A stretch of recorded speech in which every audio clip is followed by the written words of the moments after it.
Hello everybody, welcome back to the Fargodome. It is championship night. One game in the books. Mandan upsets Fargo North. The Spartans had won 50 straight, and Mandan gets the win tonight, and they are the Class A girls champions. Up next, it's Williston against Dickinson, and we'll talk more about that in the next few minutes. But the Williston girls basketball program has seen some outstanding players over the last several years, and one may be on the horizon. John Cole has more from Williston.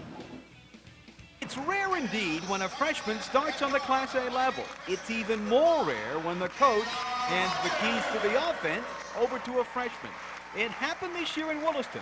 Not only did Kayla Rogers start, but she ran the offense. I really didn't think I'd play that much. I was just going to work hard and try and get up there, and it worked, so I just worked hard for it. Were you surprised at the level of play in the WDA? Did you think you could compete at that level early on? I wasn't sure what it was going to be like. I was pretty nervous at the beginning of the year, and I just had fun. I just loved to play. When did you realize that you could play at this level? Probably the first game that we had when Coach put me in. It was a lot of fun. You started her as a freshman, basically running the offense. I mean, that's amazing. Yeah, and she's taken it very well, and she takes it under control, and she's not afraid to do anything out there, and it's very neat to see at that young age her ability and her no-fear attitude. That's good. How about playing defense? I see you playing D, you're yelling ball, ball, ball. A lot of kids don't like to play defense, but kind of like to get down there and get dirty and get after it, right? Oh, yeah. It's fun to see the look on the girl's face when you're in her shorts, and got to know what gum she's chewing is what Coach Fleck says. This freshman loves the game of basketball, folks, and it shows. Yeah, I just love the way, I love the crowd. I love to win. It's just fun. I love the game. Williston didn't win many games this year, but under Rogers, that might change in the future. In Williston, John Cole for the NBC North Dakota Sports Network. Well, thank you very much, John. We're between games. We're getting set for Williston and Dickinson, the Class A Boys Championship game coming up from the Fargodome. We're back right after this.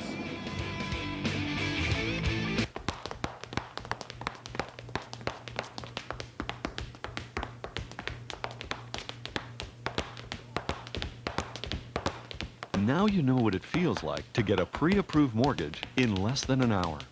We make quicker decisions because we're experienced and close by. In fact, we'll even come to your place. It's a breeze. Valley Mortgage in Fargo, Grand Forks, and Detroit Lakes. Hanaher's Office Environments proudly presents the incredible Leap Chair from Steelcase. Leap is the most advanced office chair ever.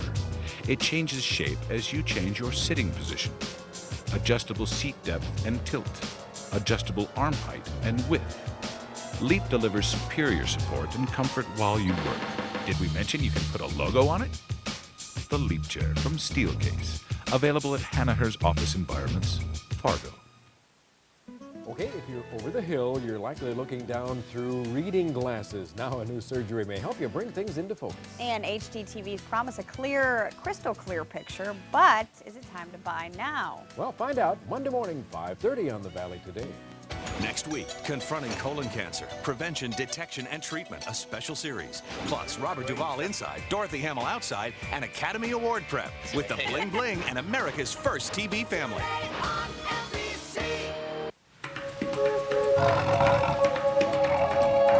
You've seen it again and again across millions of acres of wheat and barley. Puma.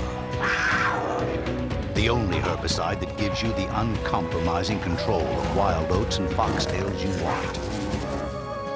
The gentleness you need and the unmatched returns you've come to expect. Puma. Savage on grasses, gentle as a kitten on your crops. Welcome back to the Fargodome. Our live coverage continues of the Super A State Basketball Tournament. Williston and Dickinson up next. You know, Williston hasn't been to the state tournament since 1982. Dickinson hasn't been to the state title game since 1976. Let's go down to Kim Funny's land. Kim. Well, thank you much, Rich Lodwick. I'm with Gene Johnson, the father of Williston player Kevin Johnson. You played on the 1975 state championship team from Williston that beat Dickinson. And you'd like to see a little repeat of that tonight, huh? Oh, certainly, Kim. I think it'll be a great game. It's a good matchup. They split during the regular season. You know, it's the best of the Class A here tonight. Nothing like high school athletics. Got to be a thrill for your son to experience what you experienced. It sure is, Kim. It's a lifetime experience to be in the state final, and hopefully we can come out on top, but it's certainly a chance in a lifetime. If I see you after the game, will you still have a voice? I don't know. We'll cheer pretty loud and see what we can do. All right, thanks much. Well, that's one of the sidebars of this championship game. Rich Ludwig, back to you. All right, well, thank you very much, Kim. You know, the Shanley boys made it to the state tournament, but the Shanley girls did not. But the Shanley girls boast the East Region's top scorer and rebounder. Brittany Geffrey is the subject of tonight's Hardy's Star Profile. When the ball goes up, Shanley's Brittany Geffrey is sure to be there when it comes down. I know it's something that I have to do because if we don't get the rebounds, it's not going to help us out as a team. I don't know, find it fun to rebound just to help the team out. For the second straight year, Geffrey led the EDC in scoring and rebounding, averaging 20 points and 12 rebounds a game. Gets tremendous position, works real hard when she's away from the ball, has an ability to get a lot of offensive rebounds, and sometimes she misses her own shots and stays with it and puts them back in. But there's a lot more to this sophomore than rebounding. Offensively, she poses a number of problems for opponents. She's a very hard girl to scout, in a sense. She doesn't seem to do the same thing every game. And then by the end of the game, she's got her 20 points and her 10 or 15 rebounds. Straight up. Good job. She's really aggressive and she never gives up or anything. So even if they're guarding her tight, she's going to do whatever she wants pretty much. In last week's East Region tournament, Geffrey scored 33 points and pulled down 15 rebounds as the Deacons upset Fargo South. Although she's not playing at state this weekend, Geffrey's improving her game, and she's got 2 more years left. I had no experience last year, and I feel that I've had a little more experience, so it's a lot easier to go into the games knowing that it's not going to be as bad as I think it is. Brittany Geffrey, our Hardy's Star Profile. What's new this morning at Hardy's? Oh, it's something good. Bacon fresh every morning. Do I smell cinnamon? Cinnamon rolled up in warm golden pastry, and then I smother them with real cream cheese icing. You give up? It's Hardy's new cinnamon rolls. I have to test one. The sweetest way to start your day. New cinnamon rolls baked fresh every morning, only at Hardy's. Well, time to turn our attention fully to Williston and Dickinson. Williston, they haven't been to the state championship game since 1982. Hey, Ronald Reagan was president. And Dickinson, they haven't been to the state title game since 1976. And we know that Jimmy Carter was president back then. All in the Family was a big hit. And hey, we were waiting in line to get gas for the old cars. We're back at the Fargodome after we take a short break to get updated on what's going on from our local news departments. We're back to the Fargodome. You're watching live coverage of the Super 8 tournament. We're back after this.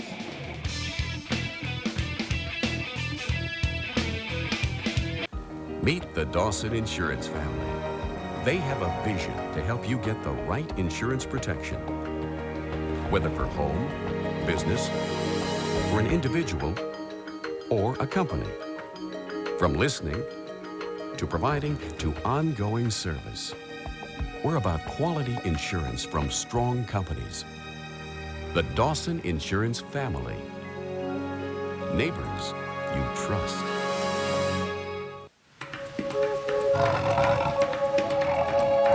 You've seen it again and again across millions of acres of wheat and barley. Puma. The only herbicide that gives you the uncompromising control of wild oats and foxtails you want.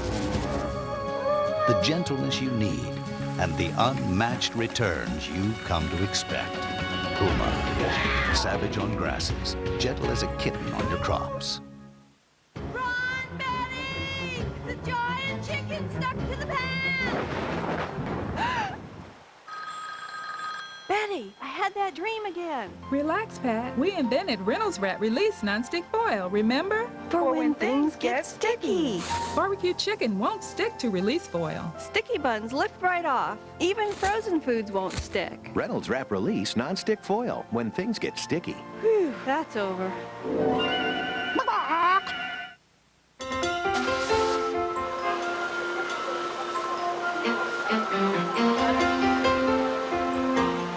Agribusiness today means competing in a global economy.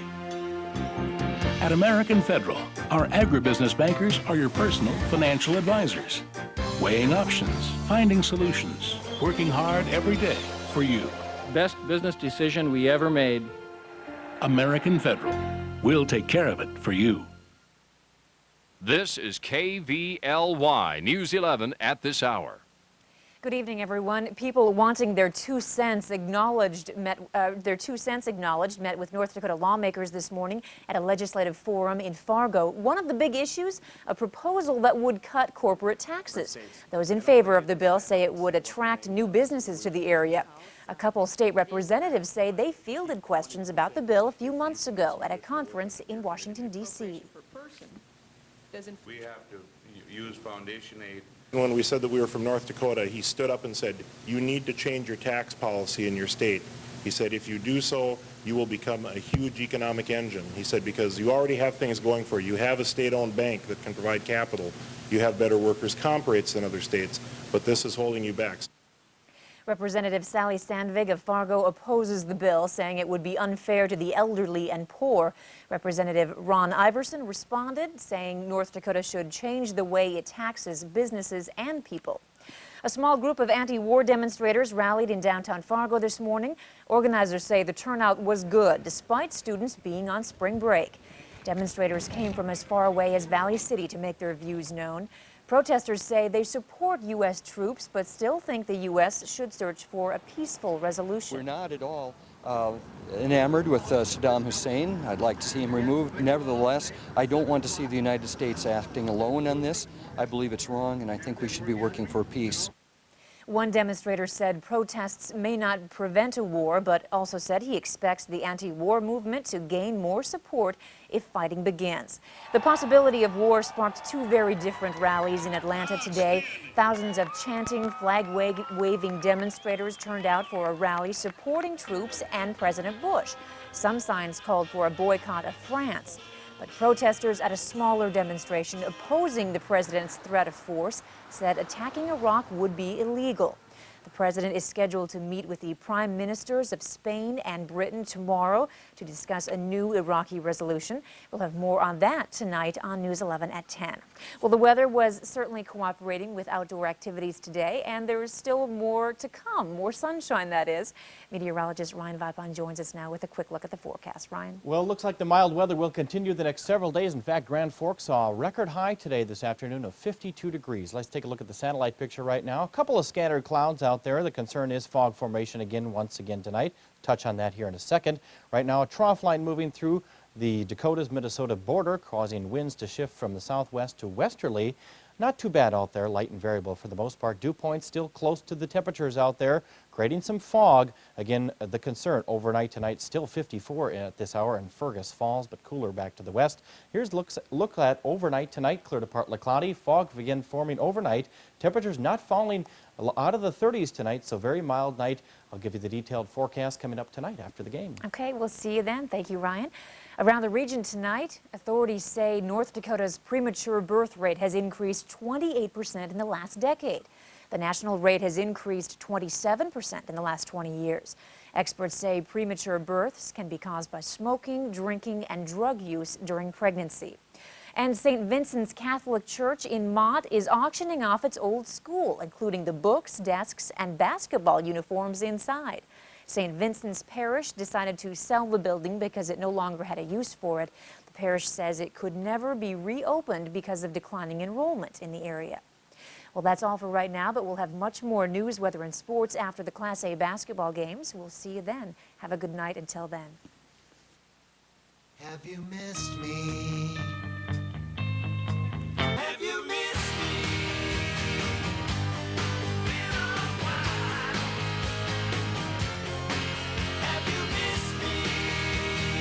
The McRib is back on the new taste menu at McDonald's, but only for a while. So hurry in for that one-of-a-kind, super saucy, piled on a home-style roll taste. Have you missed me?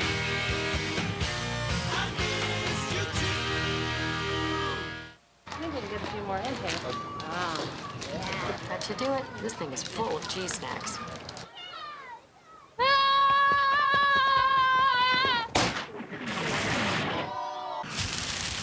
And now, for my next trick, something very special. Boys and girls, voila! Wow. That guy's gifted. Ah, the power of cheese. Experience local news at its best. KVLY News 11.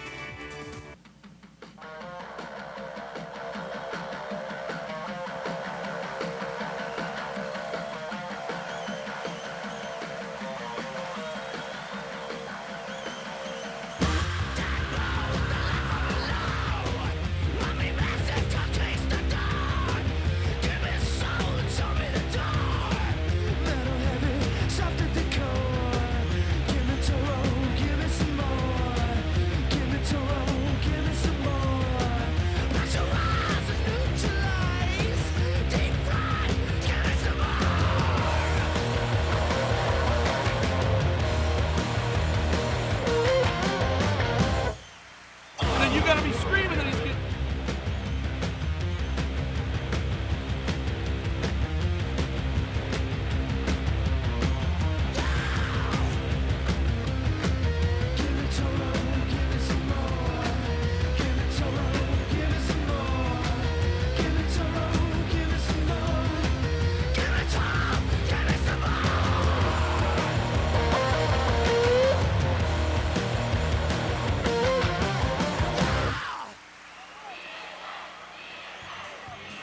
The girls' championship trophy is heading to the WDA. The boys' championship trophy will do the same because it is a West Region Championship matchup here in the boys' side of things. Lee Timmerman and Scott Peters welcoming you back to the Fargodome. We have the #1 rated team and the #3 rated team. #2 never made it to this thing they call the Class A, the Super A dance, so I guess they should be meeting now, huh, Scott? I guess so. Dickinson has been the #1 team, well, I would say for the latter half of the season, ever since about Christmas, and they will take on the Williston Coyotes. The two teams, of course, meeting twice in conference play. Dickinson winning the first game, Williston winning the second. Both pretty good games. We expect nothing short of that this game. Absolutely. Let's find out. Let's jump into this matchup, get a few important items for you to watch for early on in this thing called the Keys to the Game, which are brought to you by Nodak Mutual Insurance. And for that, here's Rich and Kim. Well, Rich, it should be just another terrific championship. These teams know each other well, and they match up well. One important key for the Williston Coyotes is to get some offense going early. They've got to get some points up, keep Dickinson back on their heels a little bit. And the other key for the Coyotes is just continue to put pressure at the offensive end. They've got to attack the basket tonight. Well, Kim, for Dickinson, some keys: outside presence. Dickinson's the tallest team in the tournament. If they can hit some outside shots, and maybe a guy like Scott LaPlante, get him to hit some threes, he could be a huge key for Dickinson tonight. If they hit some outside shots, they can open up their inside game and battle down low. Andrew Brown against Casey Schmitz. Watch for that battle, and it is going to be a battle. Gentlemen.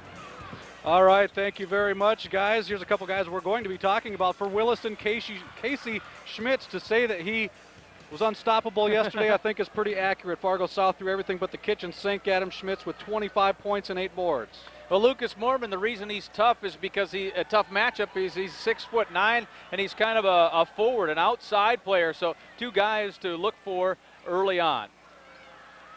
Now, tonight's starting lineups are brought to you by your friendly Dodge dealers. Get somewhere, grab life by the horns, Dodge. And we start with Williston. James Hennessy, a outstanding 6'1" sophomore guard. Look for him to get into the paint early. Josh Oss, number 35, a 6'1" junior, averaging 5.5 points, almost 4 boards a game. Josh Faust, number 3, a 6'3" senior, averages 11 points a game for the Coyotes. Tyler Jangula, a very physical, very good athlete, averaging almost 9 points a game. And then the guy we just talked about, Casey Schmitz, he averages 20.5 points a game, had 25 points, 8 boards yesterday. for Mark Slotsby's Williston Coyotes. Slotsby in his second year. The Coyotes 19-5 on the season. Top-ranked midgets at 21-3 will go with Derek Poppel. He's the point guard and a junior.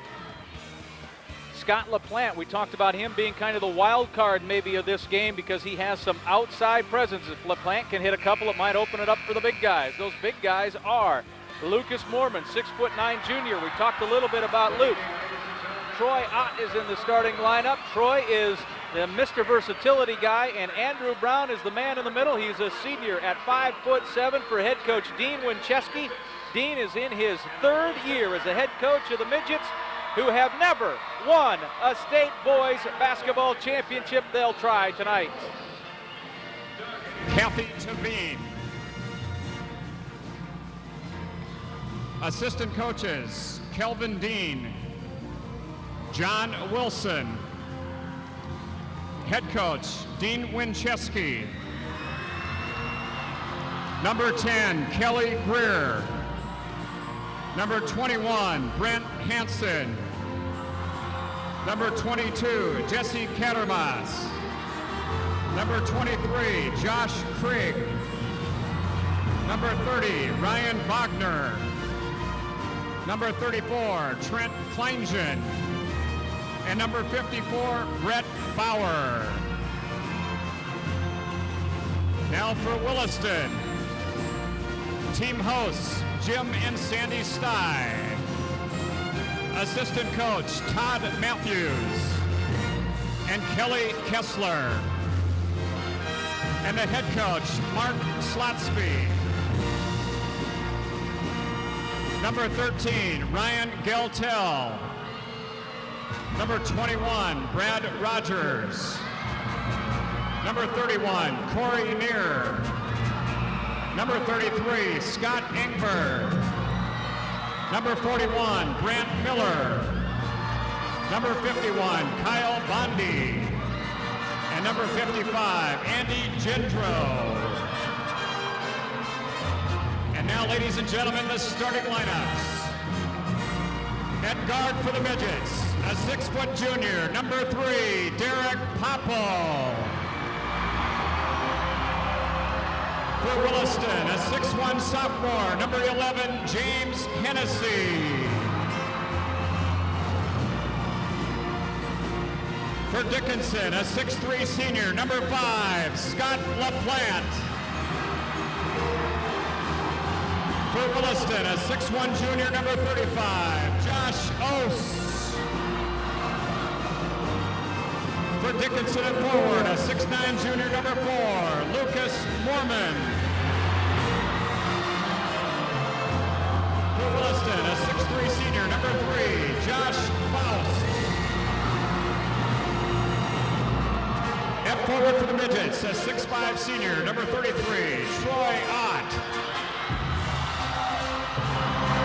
For Williston, a 6'2" junior, number 43, Tyler Jangula. At center for the midgets, a 6'7" senior, number 52, Andrew Brown. And for Williston, a 6'6" senior, number 53, Casey Schmitz.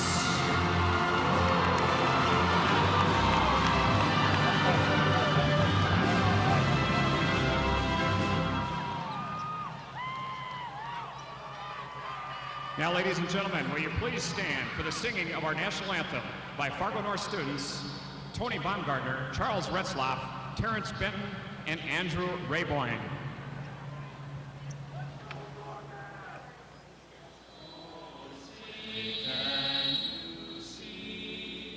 By the dawn's early light, what so proudly we hailed at the twilight's last gleaming, whose broad stripes and bright stars through the perilous fight for the ramparts we watched were so gallantly streaming, and the rockets ran glad, doubles bursting in the air, gave proof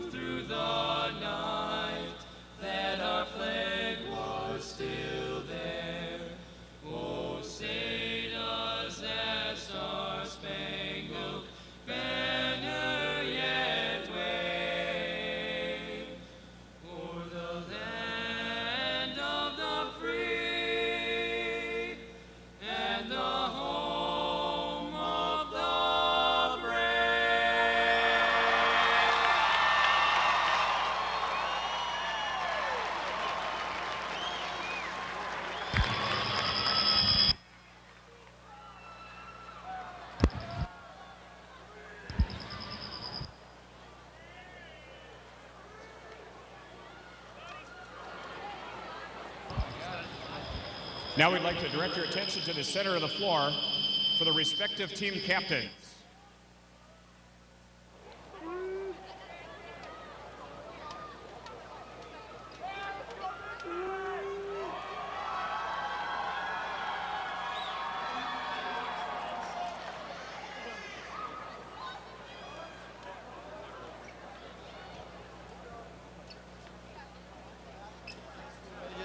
Our players, our coaches ask that good sportsmanship be practiced during tonight's game.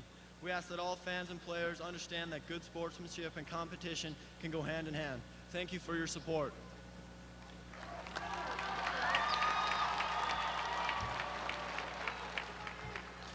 On behalf of the Williston Coyotes, our players and coaches ask that good sportsmanship be practiced during tonight's championship game.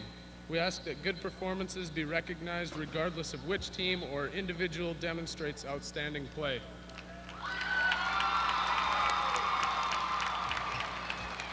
We ask that coaches, players, and fans demonstrate a respect for our game, officials, and the game of basketball.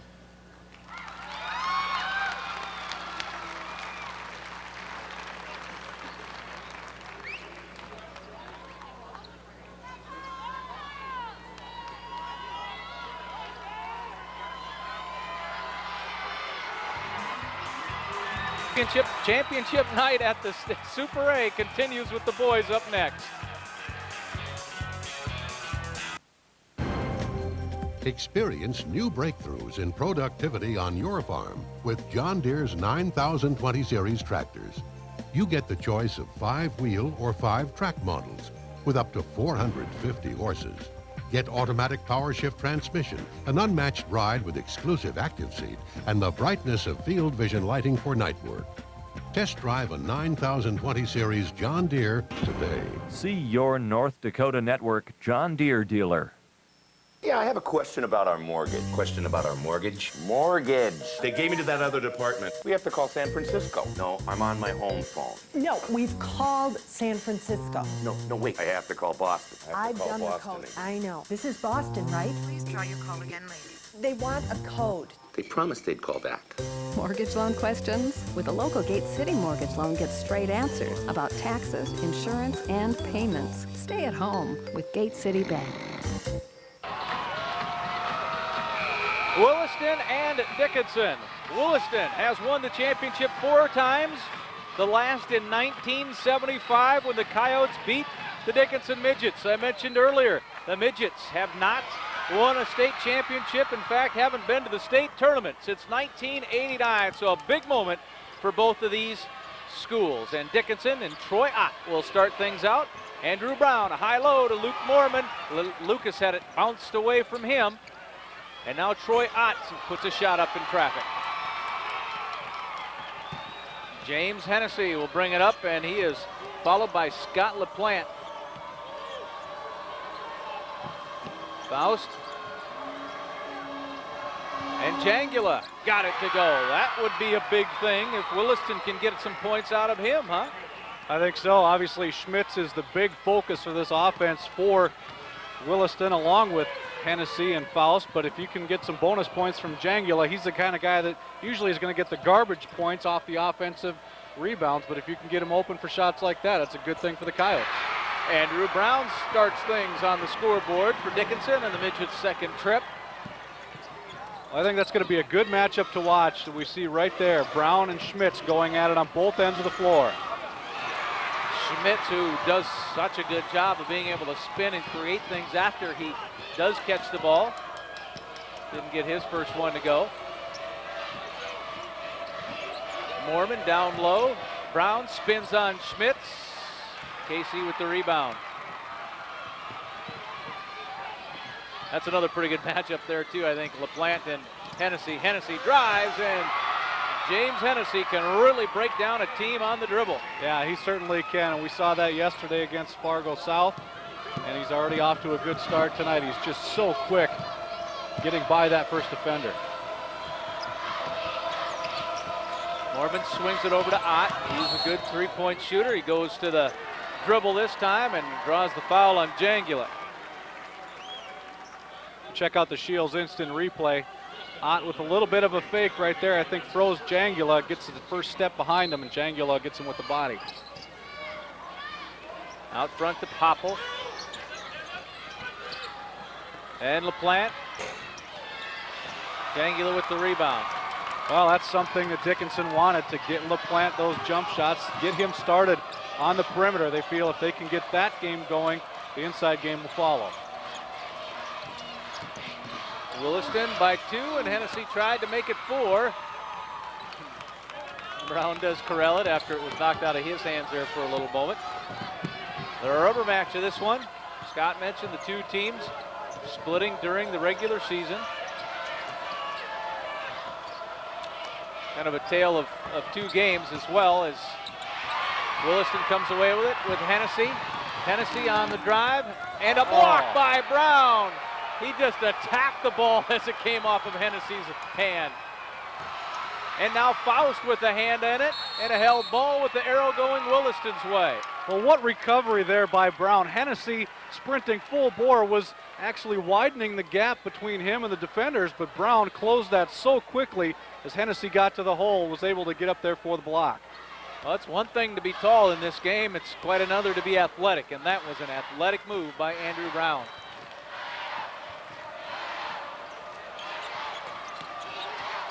Jangula up high. We talked about, well, it might be important for him to be active as well. Double down on Schmitz. He did not have a chance to even use his dribble there. It was almost a triple down. Faust will go up over Ott, and Troy with the board. Well, Dickinson early on has been doing a good job of limiting Williston to just one shot. Good job on the defensive boards. Ott drops it to Brown, back to Ott. Jangula very athletic, very active with his hands. Popple on a drive, the hand off, and it crawls over. Is that LaPlante? I think that was LaPlante, yep. I got screamed, didn't see it, who it was, but we're tied. We do know that at 4. I think we talked about this yesterday, those officials kind of right in our line of sight from here to the hoop. Schmitz will face and then try to back down against Brown. Passes it off, tried to hit Jangula, no connection there. Brown ahead. He'll pop from the baseline. And Faust will bring it away. Now here comes Hennessy. Pretty good pace to this game. I mean, but in terms of field goals, not a lot, but it's been up and down. Well, both teams like to get up and down when they can. Well, Schmitz steps out to get his first shot, and it was a good decision to put the Coyotes ahead. Right after that shot, Jangula came crashing through the lane and ended up on his back. It's got to take one heck of an effort to get him on the ground. That guy is put together. Ott squares, spins, traveled. Well, we haven't had a dead ball in a while. This one gives us an opportunity to break away as you see Mr. Gendro checking into the game. He'll be on the floor when we return with Williston leading by 2. I really didn't think it would happen again. I was just totally devastated. We've been through a flood 3 times. My kids know how to read the radar. If the radar is red, they'll come and tell me. It's very personal loss to have your home flooded like that. We've lost pretty much everything we've had. Without having good insurance, you know, you don't have a chance. You try to get money in their hands as fast as they possibly can. Nodak Mutual stuck with us. They were there for us at the worst time in our life. It's all about choices. That's why Interstate Seed has several new and exciting varieties for 2003. Profit from our new Roundup Ready Highlight 225 or Clearfield 289 CL canola. You can feel the flower power with Interstate's 5 new sunflower varieties, all developed in North Dakota through Interstate Research. And we're proud to offer Garst brand corn and soybeans developed especially for the northern producer. Count on Interstate Seed, traditional seedsmanship for a new generation. Time now for the Prairie Rose State Games Fan Cam. Scott, there are 35 sports for you to choose from at the Prairie Rose State Games coming up this summer in Bismarck-Mandan. I think you can get to 30 of them. Oh, I could do more than that. I want to pass along some other scores here from college basketball around the state. Actually, not a very good day. Women's basketball, North Dakota State loses to South Dakota 84-61. That is in the North Central Region tournament. Also in women's basketball, as Faust is fouled, the University of Mary and Dickinson State women lose in the NAIA Division II quarterfinals. And on the men's side, Jamestown College loses to Warner Southern 76-61. That also in the Division II playoffs of NAIA. And on the Shields instant replay, you saw the foul on Troy Ott. Josh Faust does not do that very often, and that is missed from the free throw line.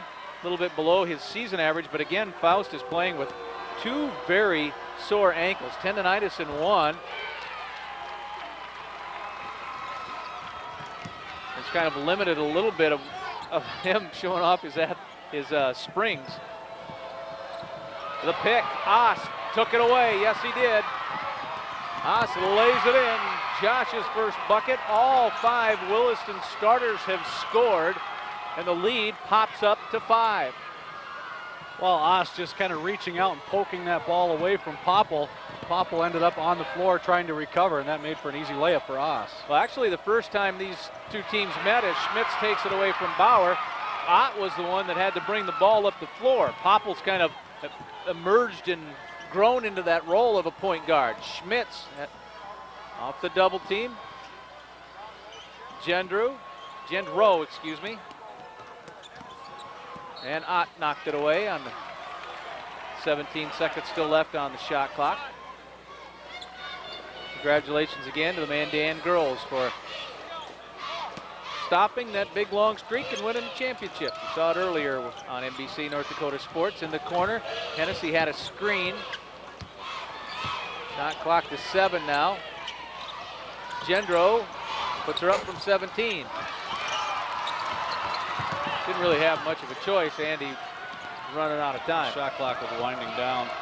One other score I can give you in the WCHA playoffs, Denver and UND are tied at 1 in the second. UND losing first game of that best-of-3 series last night. Ott bounces off one of his own teammates and banks it home. Ott had 17 points yesterday, 16 in the victory over Central in the opening round. That's the way that Dickinson intends to guard Schmitz every time he has the ball. Schmitz comes high post, 15-footer, comes down to Ott. Well, Dickinson wanting and saying needed to only limit Williston to one shot off a miss as Mormon goes in. That one's blocked by Faust. Popple's fouled by Oss. But the midgets on the defensive side anyway, Scott, getting some pretty good boards. That's what we talked about a little bit earlier too, limiting Williston to just one shot. A little bit different matchups we've seen now with Brown out of the game. Brett Bauer, number 54 for Dickinson, has taken over the job of guarding Casey Schmitz, and Dickinson will rotate a couple of different guys on Schmitz and give him some different looks. Ott will go to the free throw line. First foul on Josh Faust. Jesse Cattermas, number 22, a senior at 6'3", is in as well, as you look at it again on the Shields instant replay. Faust just got off his feet, got behind the defender, or behind Ott rather, and Ott got a look, but Faust forced the foul. Ott with a chance to make it a 1-point difference.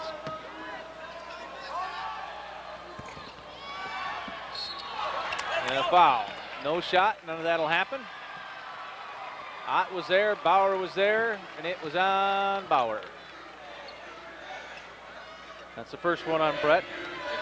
Brett Bauer and Troy Ott. As long as we're mentioning those two guys in the same sentence, we should say they will be playing some college football up the road a ways from here at UND. Schmitz dishes, Gendro got it back. Schmitz facing the basket. He has a little bit more foot speed than does Bauer. Out front is Brad Rogers, number 21, a senior at 6'1". Hennessy now, back to Rogers. Rogers was sick this morning, literally sick, so he's a little under the weather, and he casted up that three-pointer. There's 20 seconds left in the period. Or no, Rogers wasn't sick, Brant Miller was. Excuse me. So Brad's feeling much better now. Faust, hey, we saw him get up and block a couple of them. That's and Hennessy came over with the block as well. But the ball keeps coming right back to Ott, and he keeps doing what he should, and that's stay aggressive. Well, look at here, Faust getting up and blocking the shot. I wish I had bad ankles like that. Still with a great vertical. That time went for the pump fake, though, and that's where the foul comes in.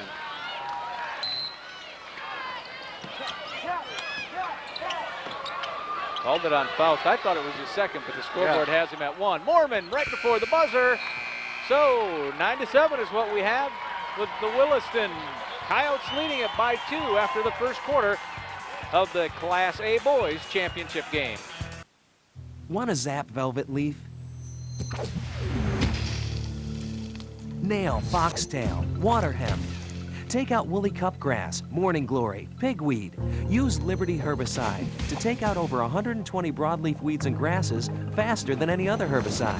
Yet Liberty is so ingenious, it never touches your corn, which means yields rise. Liberty, smarter seed, smarter herbicide. And now get 30% more power at the new 32-ounce rate. The people at Xcel Energy provide more than just power. They're your friends, your neighbors, people giving their time and energy to make your community a better place to live. They help teach our children about energy safety with the annual Safety Calendar Contest, and they're helping to shape our children into tomorrow's leaders with the Xcel Energy Foundation's support of Junior Achievement in Grand Forks, Minot, and Fargo. Xcel Energy, committed to the communities they serve and the communities they call home. Back at the Fargodome Championship night, second quarter about to begin between Dickinson and Williston. And Shanley head coach Louis Deere joins us now. Louis, congratulations. You picked up your 600th win in your high school coaching career. You've been coaching for, 40-some years. Congratulations. Well, 40 is a good round number, and I appreciate that very much. Longevity certainly plays a role, but having good kids certainly is an asset too. Louis, what keeps you coming back every year? Obviously, you got to love what you do. Oh, absolutely. Love working with kids, and that's something you have a tough time to get out of your system once you've been in it. And I thought about retiring, but winters get too long in this North Cold country. Louis, real quickly, you lost to Williston in the first round. Your comments on this game and what we can expect the next 3 quarters? Well, I think you can expect what we saw in the first quarter. Good, hard, rough, tough basketball. 2 great teams going at it, both physical, and hey, I wouldn't put my money on either one of them. They're both great teams. All right, thanks a lot. That's Louis Deere. Believe it or not, 600, count them, 600 high school coaching wins. 19 of those coming this year as the Shanley Deacons consolation title holders here. Won their final game of the year, and that shot goes in for Brad Rogers. Well, that was one of the better first-round games I think we saw, Lee, was this Williston-Shanley matchup. A good physical game, a lot of block shots, good action in the paint for both teams. Koppel on the far wing. It seems like that Williston's doing a little bit better job of not allowing the ball to get in the middle, but I mean on passing. As Bauer goes down the lane on the dribble. Well, and as you say that, the guy with the ball right now, Hennessy, is someone Dickinson wants to stop from getting in the lane as well. A little different matchup on defense as Popple is out on him now. They started with LaPlante on him earlier. LaPlante not in the game right now, but if they can stop Hennessy from penetrating and getting into the paint, they think that's a key to their success. Brant Miller had the ball along the baseline. He was the guy who was a little under the weather earlier today. Jangula and Oss will come back in for Mark Slotsky's team. Coyotes had a 12-game winning streak at one stretch this year.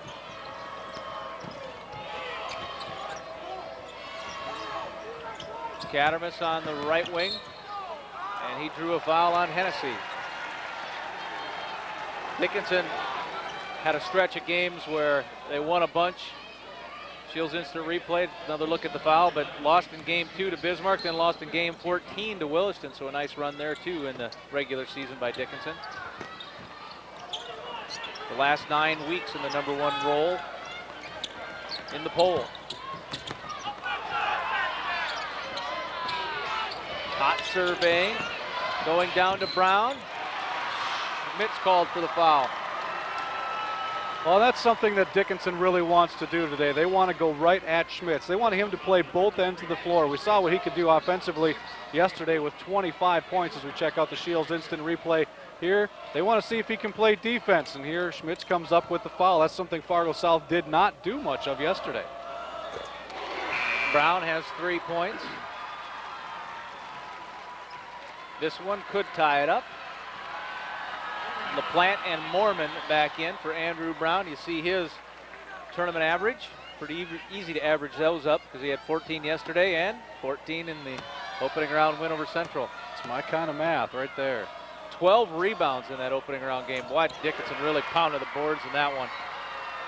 So we're tied at 11 now for those 2 free throws from Andrew Brown.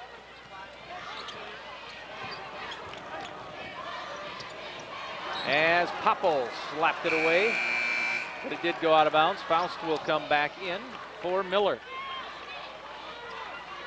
And LaPlante in for Dickinson, and he's got the assignment of guarding James Hennessy again, and that's what I mentioned earlier, a good matchup. Hennessy's so good off the dribble, and Williston wants to get him penetrating in the lane there to try to work a pick to get him free. Hennessy does have a couple of fans. Ott jumps around Faust to steal it. Hennessy does have a couple of the middle fingers on his shooting hand taped up. Some bumping coming up between those two, but now Mormon creates some space for Brown. Brown spins into a double team. Jump ball or travel, take your pick. The ball's going down. It's a jump ball, so we're going down to the other way. Timeout at the 5:22 mark of the first half. We're tied. Mark Slotsky will talk things over with the Coyotes. Dean Winchesky will do the same with the Midgets. Good friends and the great outdoors. Your Chevy dealers can help you break out and enjoy both. Get the vehicle you want and make your money count. With at least $2,000 cash back on every 2003 Chevy SUV. Plus, GM owners get an additional $1,000 GM loyalty cash for a total of $3,000 cash back. Spring is the time to break out and make your money count. See your local Chevy dealer now. Hi there. Hi. Oh, this one's great. You see the evil guy in the black helmet? He's the hero's father. A tornado picks up this little girl's house, drops it in a fantasy land. All a dream. The ship hits the iceberg, but love goes on. Except the boyfriend drowns. Farmers don't like surprises. Thanks, Susie. That's why more and more use Discover for consistently better control of wild oats and spring wheat in Durham. Works great on foxtails, too. Okay, we have to keep being aggressive. They're going to give us the basketball if we keep being aggressive. Now, offensively, we're going to go 1, we're going to go 5. Just about every time down, force them to have to guard these two with Faust and Schmitz. They each got 2. Let's attack them. Now Schmitz just has the 1, as Jangula had a shot in the air, and it came up short. Dickinson wants to go inside. They go straight down low to Mormon, and that's the Faust against Mormon matchup that Coach Winjeski was just talking about. And that's a mismatch. Mormon's got to like that mismatch if he can get the ball inside there against Faust. He's definitely got the height advantage. Schmitz double teamed, sandwiched along the baseline, tipped by Mormon, but Hennessy comes away with it. Hennessy. And a quick pass into Jangula. Oss found Jangula down low. Dickinson just couldn't rotate to catch up with the ball. Well, and what happened, Mormon was going for the steal right in front of us here. He ended up on the ground and he scrambled to get back. That left Jangula open.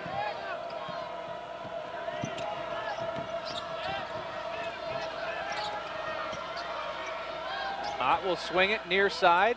LaPlante goes back to the point. Faust now trying to front Mormon. Mormon will get it to LaPlante. And he lost his footing, as you saw. Looked like roller skates he was on instead of... Couldn't quite tell what happened there. I don't know if he got tripped up or...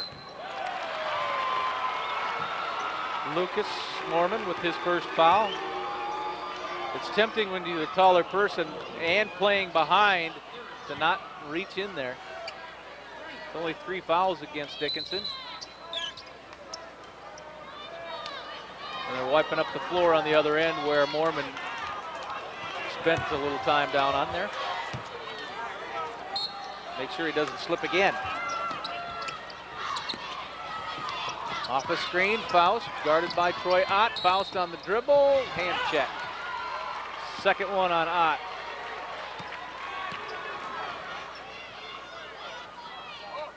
Now check out the Shields instant replay. Faust kind of trying to turn the corner there and get to the hole, but Ott just gets him with the body. That'll bring Jesse Cattermas back in. Dickinson not wanting Ott to pick up a third foul before the end of the half, which is 3:46 away. Hennessy pulls up from behind the arc, and Williston will keep it because Brown couldn't handle it. Went right through Brown's hands. He was the only guy around there, just couldn't quite find the handle on it. Threw his hands off his leg. In the Dickinson win during the regular season, it was 53-41. In the Williston win against these two, it was 64-56.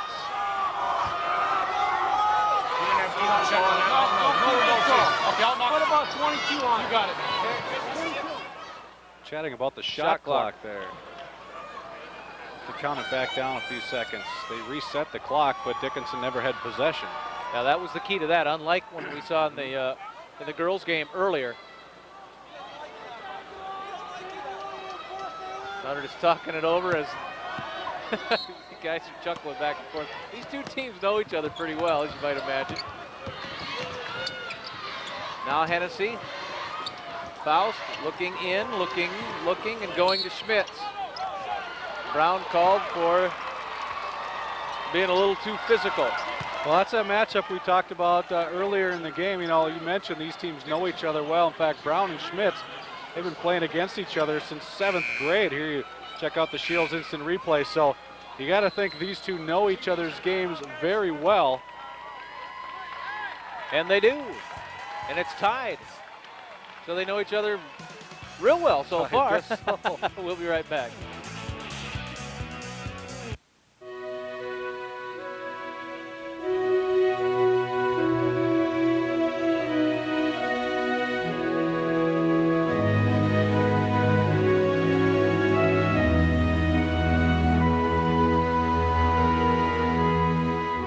There are 1,000,001 reasons to partner with your local co-op.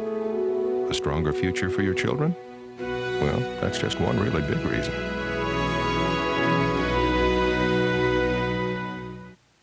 Having a disability may make life challenging, but NDAD is here to help fulfill those needs. North Dakota Association for the Disabled assists hundreds of people with transportation, medication, equipment, and much more. NDAD was able to help Jerry Bergstrom with medical travel and a wheelchair lift. I can go to the market on my own now, wherever I want to go, as a matter of fact. If you or someone you know would like more information, call the North Dakota Association for the Disabled at 1-800-532-NDAD. Williston Coyote fans, you know, I said that all we had to do was pick the two teams that had to come the furthest, and then we'd know who would be in the championship. As Hennessy scores and breaks their 13-all tie, Williston and Dickinson, the furthest from the Fargodome.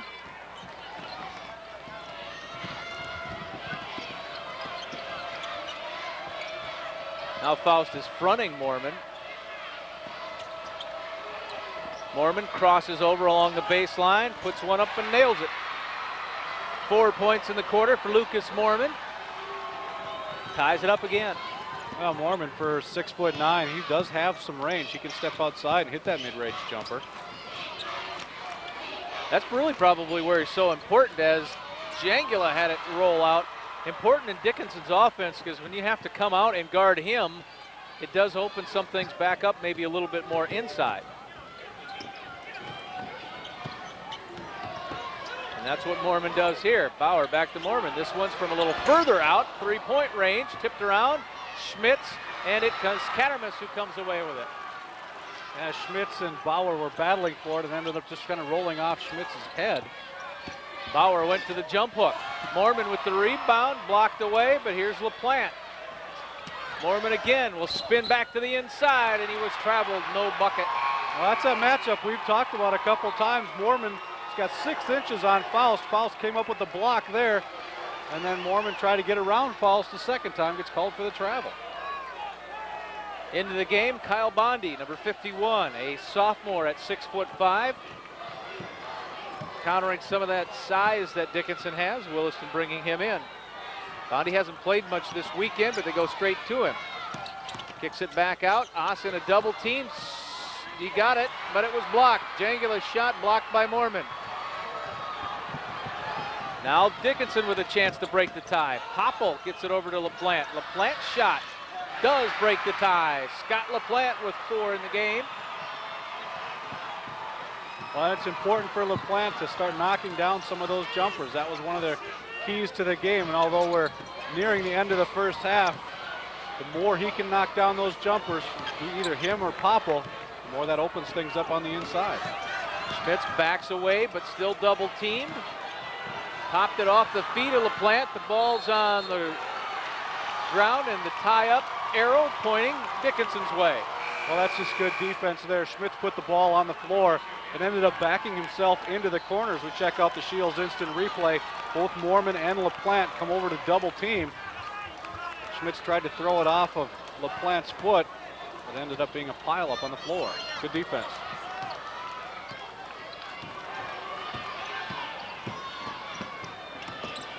Brown did come right back in for Bauer. That's Brown with it. Has it back. Now Popple in the lane, dropping it. Mormon. A little soft shot, hits both sides of the rim, but doesn't go. Final minute of the half. Williston a chance to tie things up, maybe take the lead. Hennessy lost it. Yeah, I don't think that was anything LaPlante did right there. Hennessy just trying to cross over and just lost the handle. Yeah, he was looking to make a move. About 5 or 6. It doesn't matter now as Mormon comes up with all of his points of the game in this quarter. And Dickinson has its biggest lead. I think Williston had a 5-point lead at one stretch here.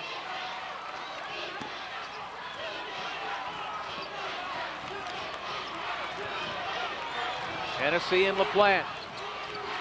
Hennessy over to Oss. 3-pointer, no. Up and not quite in for Jangula. Backpedaling, falling down, and almost getting it to go. So a Lucas Mormon-led second quarter effort has given Dickinson the lead, 19-15. Dean Winchesky's crew is up. Loader, it's yours. All right, Dean, you trailed by 5, now you lead by 5 at the half. You knew it was going to be an all-out war and a battle indeed, and that's what we have. Oh, without question. We know both teams know each other very well. You can tell by the type of defense that's being played. Both teams are getting after it, and it's baskets are hard to come by. We have a few things that we see we can take advantage of. Got to just keep pounding it inside and being aggressive against them. Casey Schmidt, so far you've done a pretty good job on him. Well, right now our posts have done an excellent job. They're playing smart. They aren't giving him cracks. He's a very good scorer, and if you give him an advantage, he's going to be able to take advantage of it. Right now our posts are playing very smart on him. All right, thanks a lot, Dean. Thank you. Dean Winchesky got 6 points out of Lucas Mormon. Mormon hitting a couple of those with that long jump shot as Dickinson takes the lead by 4, 19-15 at the half. Have you missed me? Have you missed me?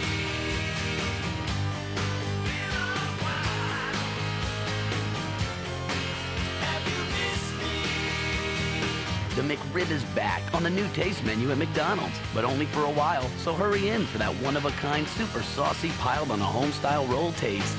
Have you missed me? I missed you too. The 2003 Pontiac Grand Am, with the largest available V6 in its class, styled aluminum wheels, and a power interior package. It's our newest release. Get the largest V6 in its class at no extra charge, And current GM owners and lessees can get $3,000 total cash back on any new 2003 Pontiac Grand Am. See your select Northland Pontiac dealer today. This is the Farmers Union Halftime Report. Farmers Union, where you are never alone. Contact your local Farmers Union insurance agent for all your insurance needs. The Pacatanas from West Fargo making their way to center court here at the Fargodome. The south court's all done now, so they bring the bleachers in, and we have our second championship game. Mandan ended the 50-game winning streak that Fargo North had to win the girls' championship earlier on NBC North Dakota Sports, and we are at the half of this one. Here is the West Fargo Pacatanas.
All right, we're taking you back to the 70s, a little disco with the West Fargo Pacatanas. And Angie Lund, tell us a little bit about this routine and what kind of season you've had. Well, we have had the best season that we've ever had in my 13 years of coaching. We won state championships with this prom routine you're seeing right now, and we also won in the jazz division. And then in the kick division, we only lost by 1 point, so that was really tight. We also won at the national level in the senior high division, so it has been an amazing season for these girls, amazing.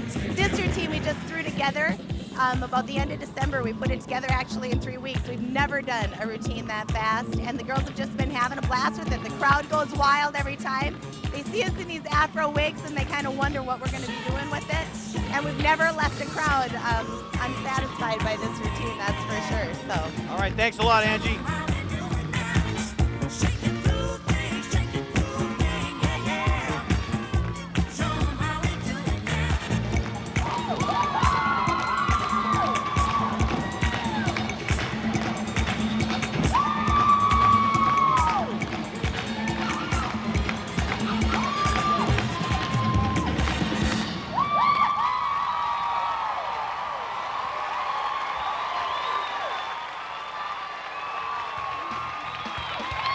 The West Fargo Pacatanas on the Farmers Union Insurance Halftime Report.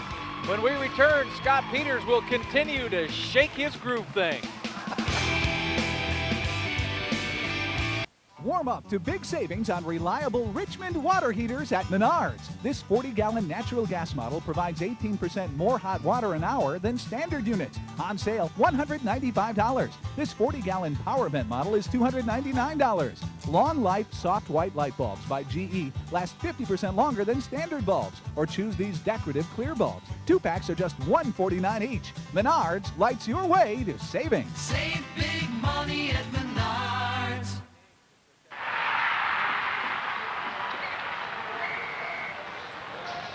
Mail's here. Hey, Cameron. Rondo. Sully. And we've even got cookies from home for somebody. Mitch.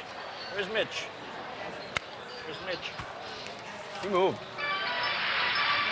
Buffalo Wild Wings. People really like it here. All the essentials.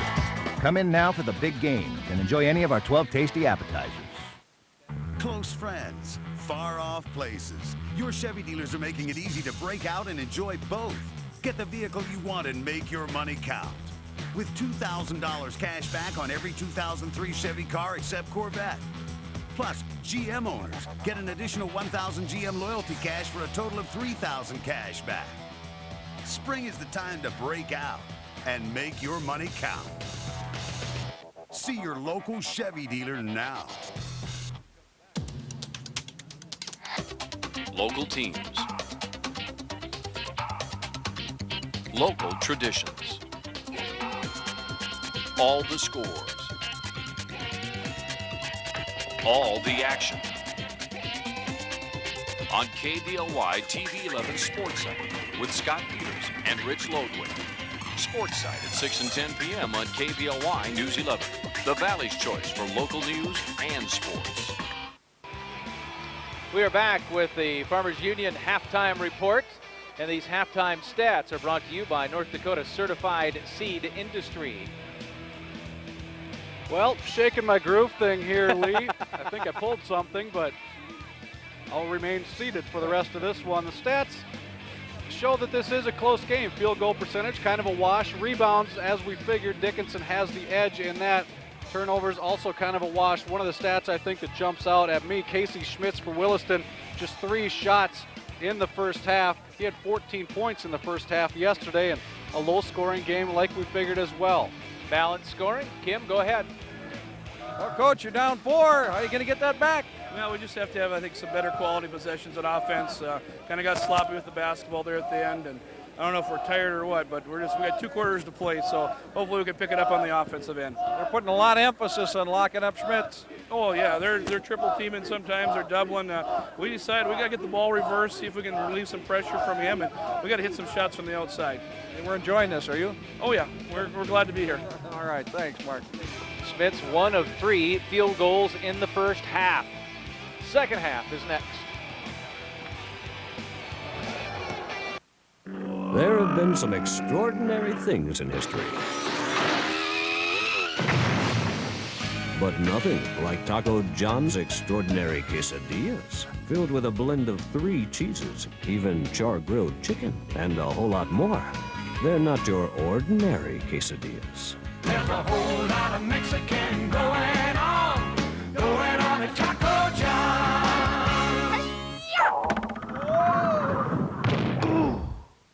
The people at XL Energy provide more than just power. They're your friends, your neighbors, people giving their time and energy to make your community a better place to live.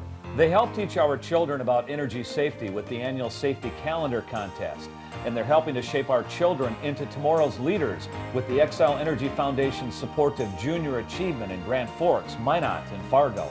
XL Energy, committed to the communities they serve and the communities they call home. KQCD and Dickinson is where you watch the state championship. Everyone back in the land of the midgets. Happy about this one. Dickinson Trinity, by the way, will be playing in the State B tournament, which we will bring you next week from Bismarck. Is that next week already? Yes, it is. Holy cow. Down low, Jangula spinning. Tyler goes reverse. He didn't catch the backboard, though, with it. He needed to try to get it to fall down. On the move, LaPlante cut off, and a foul on James Hennessy.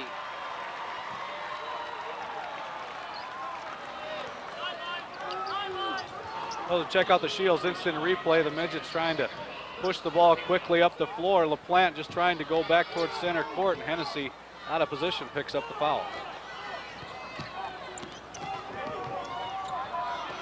Midgets working on the lead from that strong second quarter. LaPlante free throw line. Popple barely got a fingertip on that one. Now it's Ott.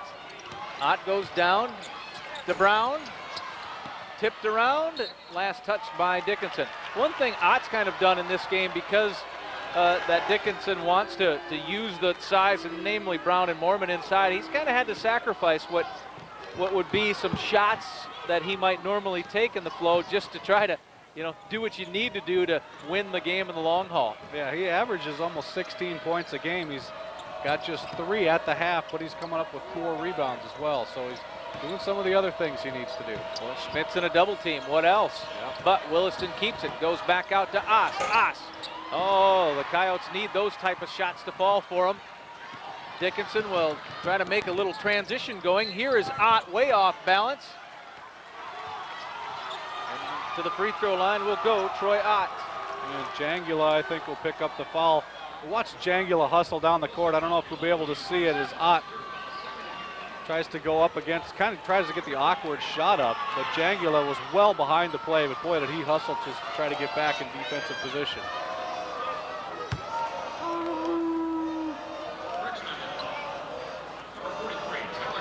They must have announced in-house a different person other than Jangula, but you could see it easily on the Shields instant replay that Tyler was the man out there battling against Ott. 68% on the year, 17 points yesterday, 4 3-pointers. 16 points and 10 boards in the opening round. So Ott has played a very solid state tournament.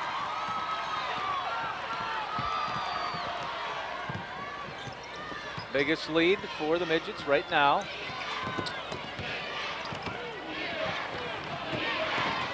Faust drops it, tipped, controlled.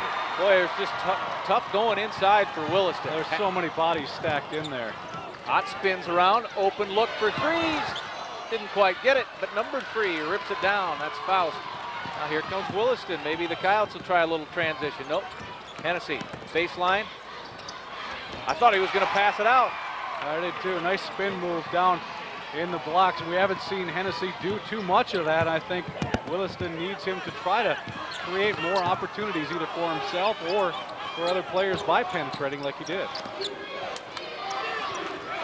Popple drops it down to Moorman. Moorman will hit a jump shot. 8 points for Lucas Moorman. There's a lot of options Dickinson has when you decide to go inside. When Williston wants to do it, there is one option. He's got it now. Blocking foul will be called on Andrew Brown. That's Brown's second foul. Check out the Shields instant replay. Schmitz asking for it down low. That's where he gets it. The ball actually off of Brown's foot, not out of bounds, but not before Brown gets him with the body. Williston's Corey Neer, a junior at 5'10", in the game for the first time. Played a little yesterday. Hit a big 3-pointer yesterday. And Williston's win over South in the semis. Jangula pulls up. And Faust comes away with it. And maybe because Neer hit that 3 is one of the reasons he's in. Neer will try to hit another one. Moorman to the board.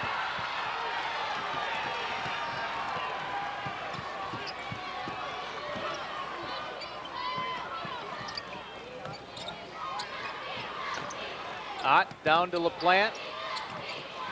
Back to Ott, now Moorman, and maybe a high-low. No, it'll be an entry pass from the wing. Brown back to Popple. Popple on the drive, scoop shot in. Derek Popple's first basket. One of those highlight style of hoops. Oh, it's just a nice move by Popple as he splits the defense. We'll get to take another look here in the Shields instant replay. It's a little bit of a head fake there. Splits right between Hennessy. And I think Schmitz was on the other side, gets the finger roll to go high off the glass. Just a nice individual effort there by Popple. Time now for the Fan Cam, sponsored by the Prairie Rose State Games. This year will be the 17th Prairie Rose State Games in Bismarck, Mandan in July. Coyote fans, Dickinson fans. Scott Peters fans. Well, goes without saying. Okay, I take it back then. Pretend I didn't say it. Well, Williston has just the 2 points so far in the third quarter. Gendro Doesn't really look like Andy's thinking points much when he gets it down low. Faust is thinking shot. He got hacked on the arm. You saw it. Foul was on Popple. Faust to the line. I think you'll see it here where his right hand gets hit pretty hard. Yep, straight on the Shields instant replay right there. Not on Popple, Nope. excuse me, on number 33. Troy Ott's third. And I'm sure Dean Winchesky would have wanted me to be right instead of wrong in that instance. And there you see Ott having to sit down now with 4:19 to go in the third quarter, picking up his third foul. Cattermas in. 1 out of 2 for Faust. Dickinson with the ball and the 25-18 lead. Cattermas off a screen, and Schmitz with the rebound. Good job by Williston to box out on that one. Mormon in the paint looking for the rebound, but a nice job of keeping him off the glass. Well, Hennessy got in there, but didn't quite get that foul by Neer.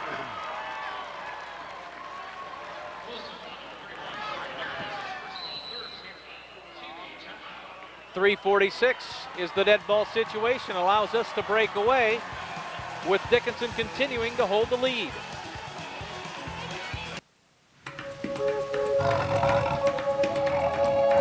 You've seen it again and again across millions of acres of wheat and barley. Puma. The only herbicide that gives you the uncompromising control of wild oats and foxtails you want. The gentleness you need and the unmatched returns you've come to expect. Puma. Savage on grasses, gentle as a kitten on your crops. Hanaher's Office Environments proudly presents the incredible Leap chair from Steelcase. Leap is the most advanced office chair ever. It changes shape as you change your sitting position. Adjustable seat depth and tilt. Adjustable arm height and width. Leap delivers superior support and comfort while you work. Did we mention you can put a logo on it? The Leap chair from Steelcase. Available at Hanaher's Office Environments, Fargo. Solid defense. Don't be gambling.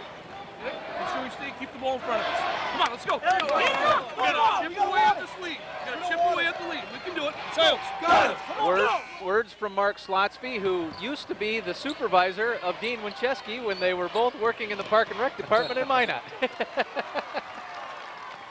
What a crew that must have been, huh? There was a foul on the play on Gendro, number 55. You see LaPlante there. Offensive foul, so that won't develop, but you saw LaPlante's feet there because he twisted an ankle there a little bit. Offensive foul on Mormon. Check out the Shields instant replay, the inbound pass going to Mormon, just getting the shoulder in there right there, and that's why he got called for the charge. He's 6'9", he really doesn't have to. Can go straight up and should have the advantage. Brown and Schmitz continue to battle.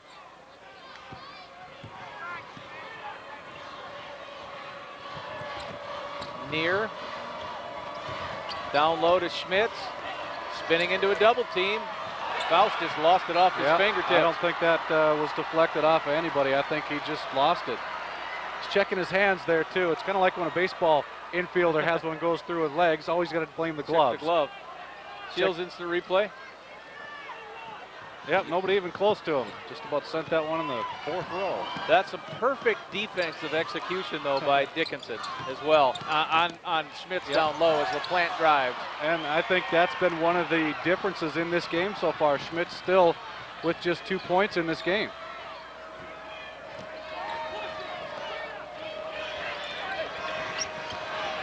Schmitz fades away before the double team can get there, but that's not his most popular shot. Well, we saw Schmitz do a lot yesterday was move on that baseline, spin around on that defender and get to the hole. He hasn't been able to do that. This Dickinson defense has shut that down. He's forced to kind of spin and do the fadeaway. Bunny hops by Andrew Brown. When I see that, I always think of back when Bill Russell used to be the color commentary. He always used to say, you know, a travel something, but they were just itty-bitty steps. He took itty-bitty steps. Didn't accomplish anything, but turned the ball over on them. Itty-bitties. Gendro back out. His drive lets Faust cast from up there. And now Schmitz, offensive rebound. Well, it'll be a third foul on either one of them, no matter which one it is. It's Mormon. Check out the Shields instant replay. Schmitz with the big board right here. Mormon's the guy that gets up in the pump fake. And he's the one who gets called for the foul. That's just the third point for Casey Schmitz. 15 in the opener, 25 yesterday. Mormon will set down as Brett Bauer comes back in. First time to the line, too, for Schmitz, who had 18 free throws in the first 2 games. Well, those 2 tosses make it a 5-point difference on the scoreboard. Williston still trailing when we return. Want a Zap Velvet Leaf? Nail, foxtail, water hemp. Take out woolly cupgrass, morning glory, pigweed.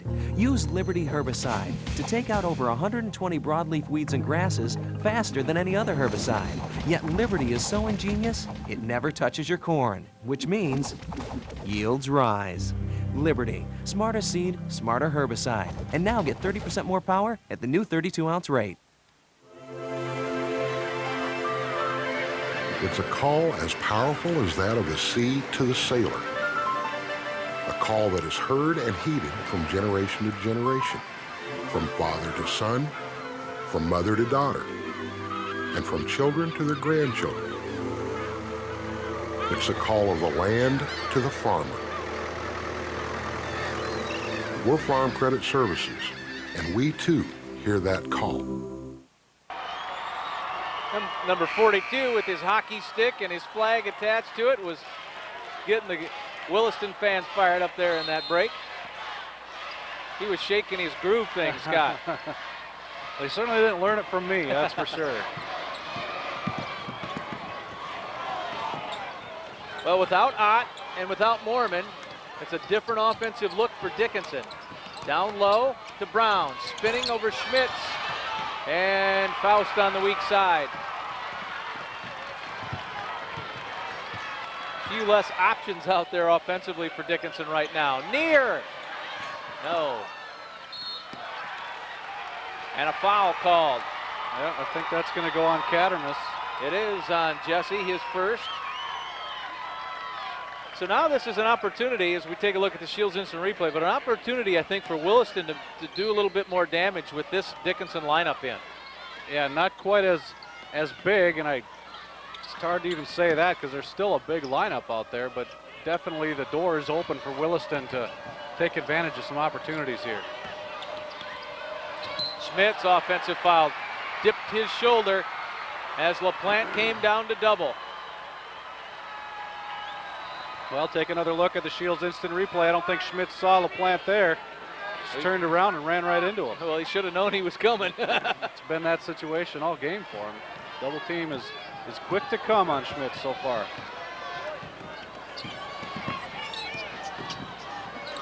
Minute 15 left in the third. Right now, it doesn't look like either team's going to get to 30. Cattermas travels. I just heard a radio announcer next to us says, I think the first team to 35 wins, so you're on the right track. A couple of Coyotes back in. Jangula is in, so is Haas. You know, talking to Steve Miller a couple days ago, we talked about the low scores. He said these teams know each other so well. They're scouted so well that every shot gets contested by this point of the season. And that's why one of the reasons you have the low scores. Nothing comes easy anymore at this point. Yeah, if you remember back in the, early to mid 90s, that was the cry for the shot clock. Yep. And the reason the shot clock existed was low scoring games. Shot clock has nothing to do with how teams get after it. No, none whatsoever. And both Williston and Dickinson doing it on the defensive end. LaPlante kind of threw one up there. Schmitz with the rebound with a half a minute left. Coyotes down by 5. Hennessy Blocked by LaPlante. And a foul underneath. I think that's going to be on Hennessy. His third. Looked like a little frustration after getting the shot blocked. LaPlante picked it clean. Hennessy kind of reached his hand in there around and got the foul.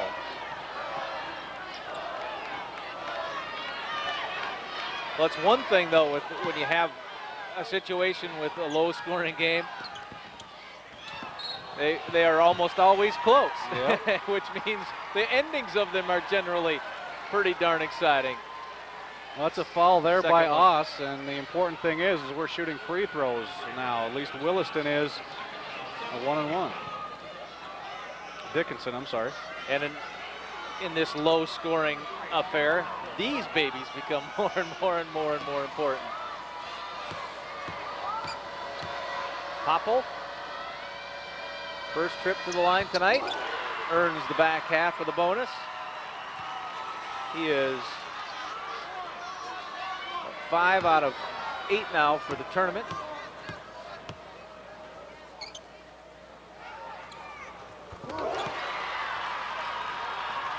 Lead is still 7. So what I thought Williston had an opportunity to maybe bite into it, Dickinson has extended it. Schmitz, that's about the best look he's had in a long, long time. Jangula had it taken away by Cattermas, and it's out of bounds off of Cattermas. Yeah, that was about the best look that Schmitz has had, and even that wasn't that great. It looked like he had the ball tied up when he went up with the shot. Here's where we check out the rebound in the Shields instant replay. Jangula just had it ripped right out of his hands by Cattermas. Closing seconds of the quarter, in and out, and Bauer boards, but no time for Dickinson to do anything with it, but the Midgets extended the lead to 7 after 3 quarters. Dickinson 27 and Williston 20.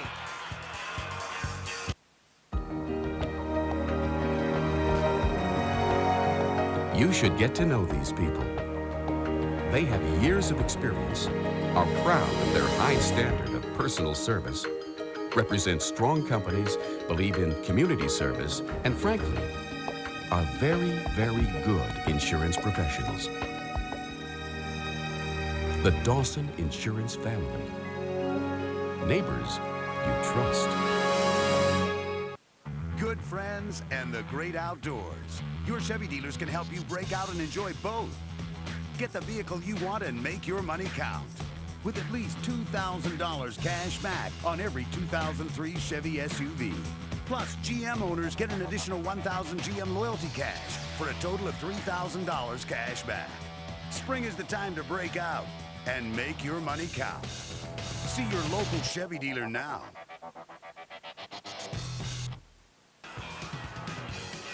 With longtime Williston resident and freshman basketball coach at Williston High School, Dennis Healy. And Dennis, kind of fun. You get to see these kids mature and get this far. It's awesome. It's like being a parent all over again. And a great group of kids we have. You like your chances here, down 7, but you're rooting pretty hard up there. I love our chances right now because we're in the championship game. We're down 7, but we have some guards that can pick it up, and wait till Schmitz gets hot. All right, we'll find out. Fourth quarter coming up. And he was around the last time that the Williston Coyotes won a championship in '75 against Dickinson. Midget still working on its first title ever. 8 minutes and a 7-point lead right now for Dickinson. Brown with it. Scott and I will be selecting a Midwest Association Player of the Game after this one. It's Troy Ott's first shot in a while. He had to sit down with those fouls. Missed everything. Schmitz tried to throw it up over his head, and there's a foul on Brown. I think Schmitz is just looking to get some points any way he can. And no, it's on Mormon. That's 4. Okay, check out the Shields instant replay here as they get the ball into Schmitz. Looked like Brown doing a good job here, but Mormon, what he did was try to reach in, and that got a little bit of the wrist probably, and got Schmitz off balance, sends him to the line, and misses the first. It couldn't have been much from looking at it again. So Bauer will have to extend his minutes once again.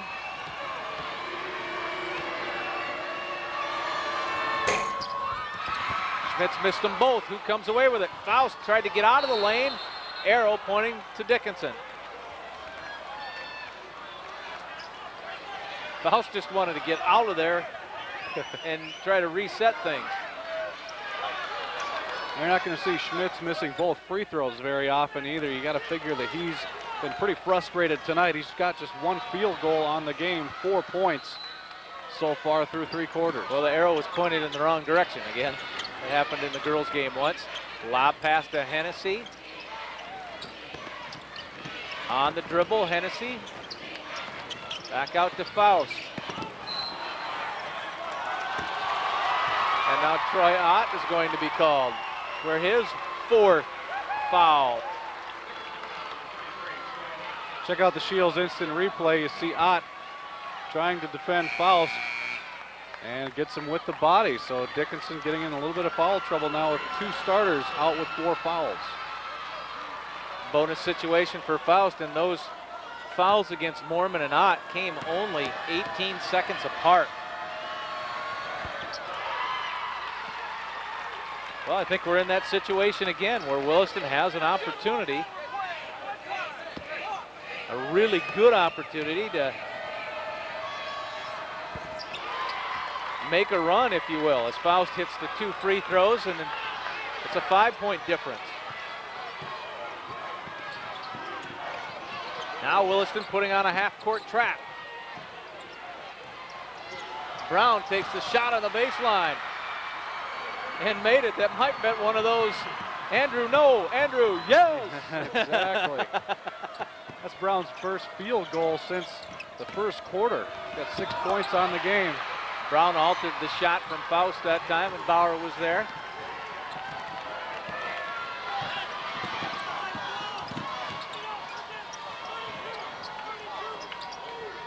Boys Class A championship game on NBC North Dakota Sports. Dickinson with the ball and the lead, 29-22. Shot clock to 13. Cattermas will cast from 3. Haas with the board.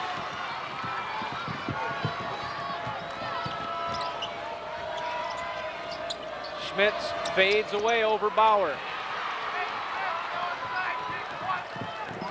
You know, Schmitz has really been forced to do that. He has not been able to do what he wants, and I think that is to move towards the basket a little more. Get that spin move working, go towards the baseline. He's ended up having to fade away on his jump shot the last couple of times. He's been off the mark. Bauer just bounces it off of Jangula as Corey Neer comes back in for Williston. Well, Dickinson has had a 7-point lead now for a while. It's as big as it's been. Foul before the shot. I think Neer picked it up as he just came right back in. Actually, that's going to be on Schmitz. Okay, 3rd on Schmitz. Brown to the free throw line. Wait for Jangula to tie his shoe. So almost 64% on the year for Brown. 11 points, 9 rebounds. See his season averages.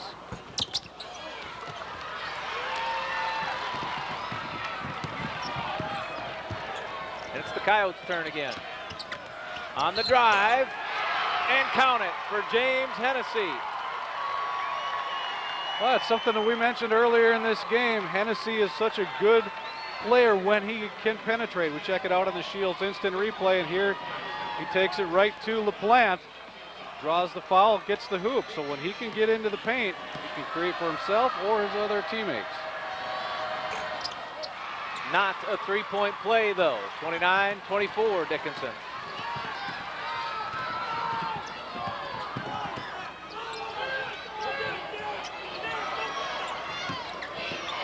With the Brown and Bauer duo, it's Brown now that plays that high post where Mormon usually does. Tipped by Oss, now double teamed and a foul as Williston was digging for the ball when Brown had it down low. And I think that one will go Jangula. I think they gave it to Oss. Okay. I thought it was Jangula too. My guesses have been off. It's been a lot of basketball in the last couple days, so that's okay. You're entitled. I think these free throws are just huge now down the stretch for Dickinson. One more foul for Williston, and they'll be at the line for 2. It'll be the double bonus. 9 fouls on the team for Williston right now. Brown's second is good. And at the break, the lead goes up to 7 for the Midgets. Dickinson by 7 with 5:16 to play. Now during the National Caravan event, get the best values in America from Dodge. Take our best products like Dodge Caravan, the best-selling minivan ever, with available power sliding doors and power rear hatch. Plus our best warranty, Dodge's fully transferable 770 powertrain limited warranty. Plus our best deals, like up to a $3,500 cash allowance, or 0% financing for 60 months. Add it all up, it equals the best values in America. See your Dodge dealer or visit Dodge.com. Say goodbye to skips and overlaps and the costs that go with them. Thanks to Green Star AutoTrack Assisted Steering. This hands-free steering system for John Deere track tractors keeps you on a straight operating path, so you can be more efficient when seeding, tilling, or applying chemicals or fertilizer. For more details about AutoTrack, the hands-free steering system, see your John Deere dealer today. See your North Dakota Network John Deere dealer. Now the Coyotes trailing 31-24. But Williston will have the basketball.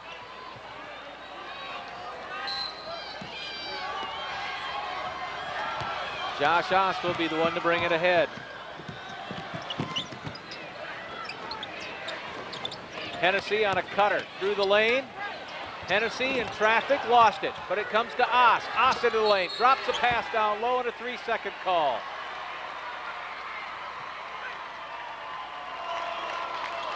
Oh, when Jangula got in there, I think there was just too many bodies in the paint. A lot of the Williston people thought that Hennessy was going to put the shot up. Instead, he kicked it back out.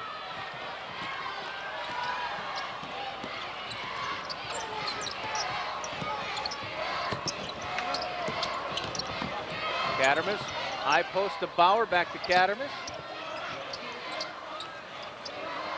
Looking Brown's way. Andrew battling hard there with Jangula. Brown got it, block fouled.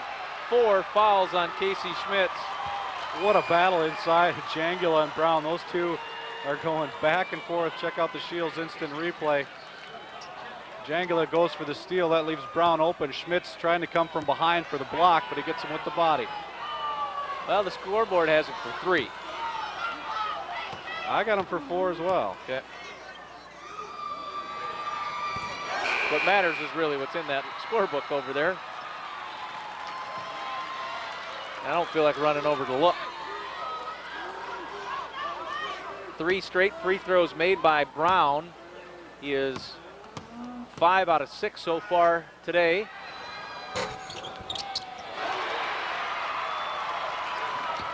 Ten points now for Brown. That's team high and game high. Jangula down low. Brown, the double team. Williston swings it to somebody open. That's Faust.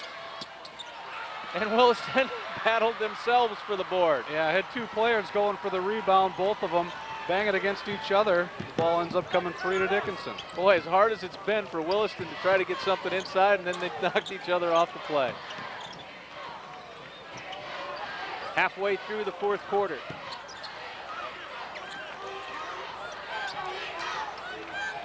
Brown, double-digit lead. Timeout taken by Williston. A full timeout. We'll be back. Biggest lead of the game for the Midgets.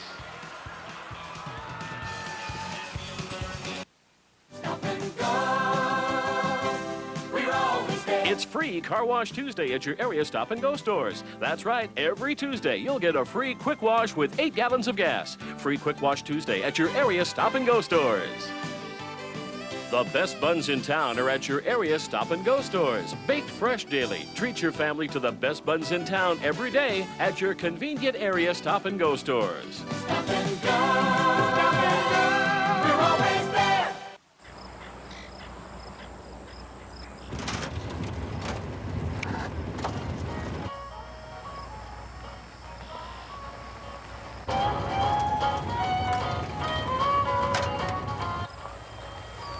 Farmers don't like surprises.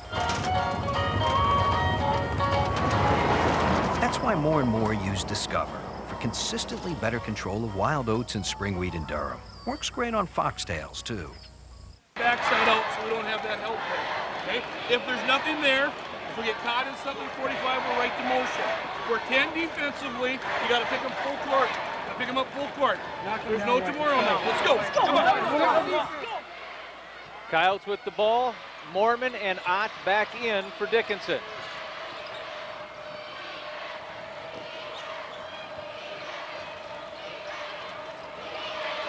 Hennessy, will he take it on a drive? Yes. Will he connect on a drive? Yes. 10 for James Hennessy. Well, I think that's where Williston has to try to continue to go. Brown is doing such a good job on Schmitz inside. Again, those two banging again on that last possession. You know, Dickinson's also really on the offensive side, taking care, passed well in the half-court set. Yep. Williston has not been able to just get turnovers and points off of any turnovers. Mormon goes up and hits. 10 points now for Lucas Mormon. Trading baskets won't do it for Williston. Hennessy drives, and it was last touched. Brown says, not by me. But it was apparently last touched by Dickinson.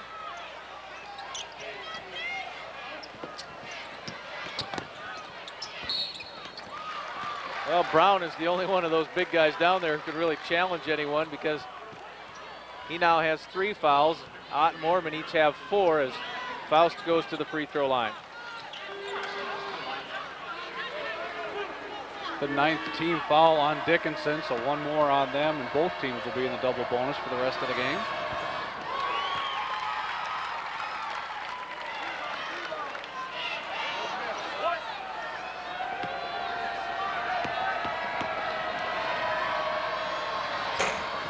One out of 2 for Faust. Schmitz had it roll right to Faust.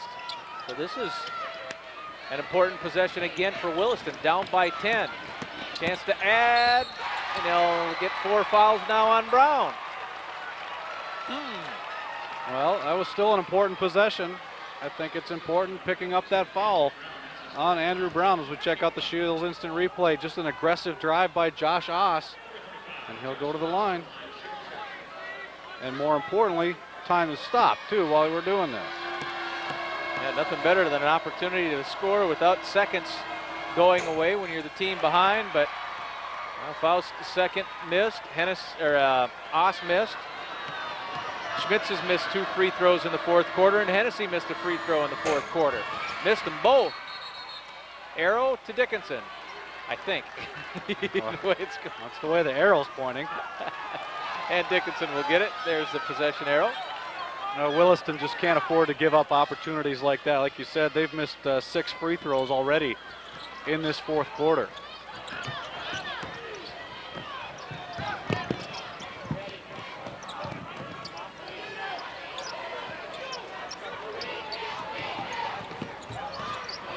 Hennessy reached in for the steal, and a timeout taken by the Midgets. There's a timeout on the floor, and we'll take in Applebee's timeout and be right back with tonight's Applebee's game summary. Yeah, I got it. Honey, I got it. There's a new neighborhood service. Oh, you think I am, an idiot? It's Applebee's to go. Roof! Not fast food. Applebee's food fast. Eating good in the neighborhood. In our Applebee's game summary, Scott, it's no doubt what Dickinson has done against Schmitz. Well, yeah, they've brought the double team quite a bit. Schmitz has not had the opportunities to get many good looks tonight. In fact, he only has one field goal. That came early in the first quarter, and he's just got 4 points, 2 of those coming from the free throw line. This game summary was brought to you by Applebee's. Now with great food to go. Remember, it's not fast food, it's Applebee's Food Fast. Call your neighborhood Applebee's right now.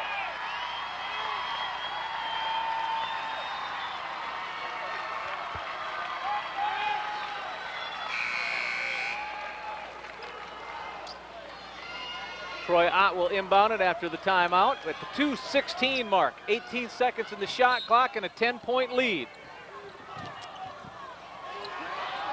You'd be happy with that, wouldn't you? Situation. Down low. Ott spins and goes back out to Brown. Wheeling it now to Popple. LaPlante shoots with a couple seconds left on the shot clock. Even though it didn't go, not a bad possession in the fact that it's a 35-second shot clock, and he used 32 seconds of it. He used nearly all of it.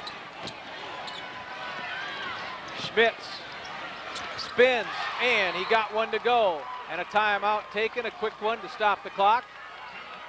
First field goal of the second half. In fact, like we said earlier, first one since the first quarter for Schmitz. Didn't really get the double team to come over fast enough, and that was about the best look that he's seen all night. Shields instant replay, the pass in from Faust. Take it from there, Scott. Well, we see Schmitz right here. Brown on his back. Just he gets the spin move there. Mormon comes over, but it was too late. Schmitz gets the bucket.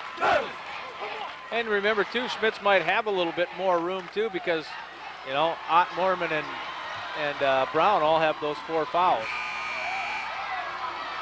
Well, that changes the way those guys can defend Schmitz as well. Can't quite put the body on him as much as they have been most of the game for fear of picking up that 5th foul. Almost a turnover. Popple ahead to Brown, who will wait for his teammates. And a nice job by Brown right there to hold things up. Clock management. Brown and Ott. Inside Brown, back out to Ott. Shot clock management is down to 10. Blocked by Faust.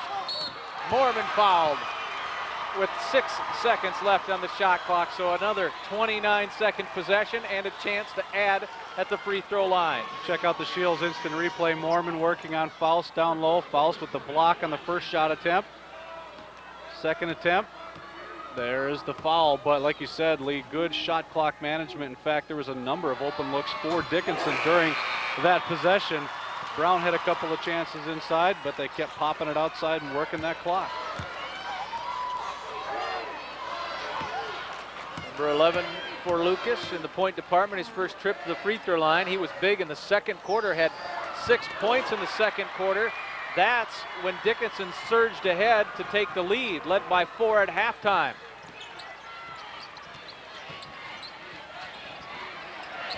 Near, no.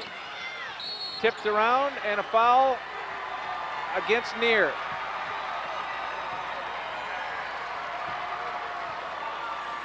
Another walk to the free throw line. I believe Popple's the one who's going to go to the line. Let's see who's on the floor here. Yeah. That'll be the shooter. Shields instant replay, and that is Popple, who will be going to the line. And again, we're in the double bonus, so 2 free throws. 2-shot opportunity. 10-point lead for Dickinson. It's now 11.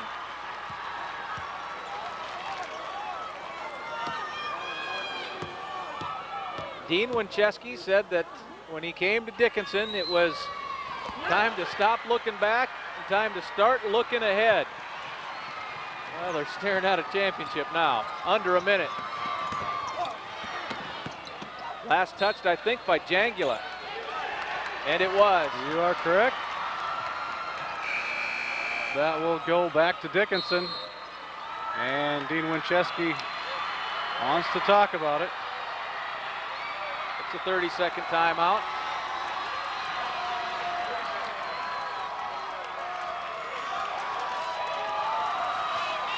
Well, I guess it's a good night to be wearing black uniforms. Right you are. Mandan won it in the road blacks. Dickinson will win in the road black uni.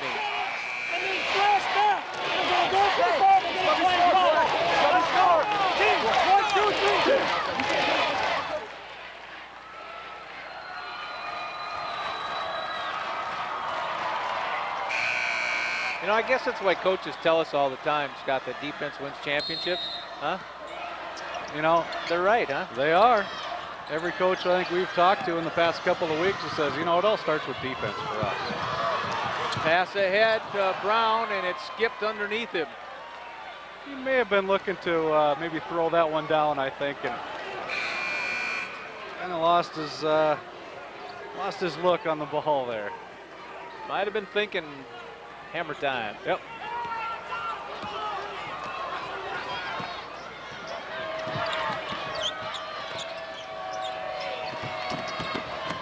Hennessy blocked by Mormon. The only thing left to decide is the actual final score. As Troy Ott fouls out, he'll have to celebrate from the bench. Schmitz will go to the line to shoot a couple. Well, they call Gary Payton the glove in the NBA. Dickinson threw the blanket over Schmitz tonight. Yeah, that's definitely been the difference in this game. We saw how good Schmitz is yesterday against Fargo South, and a great effort. He had 25 points and 8 rebounds, and that was the focus for Dickinson, is to try to contain Casey Schmitz, and they've done that and more. They allowed Schmitz to catch the ball, but once he did, they converged. And Schmitz has missed his last 3 free throws. 6 points tonight as Oss will come back in for Williston. 34.8 seconds left. From a first ever state championship for Dickinson High.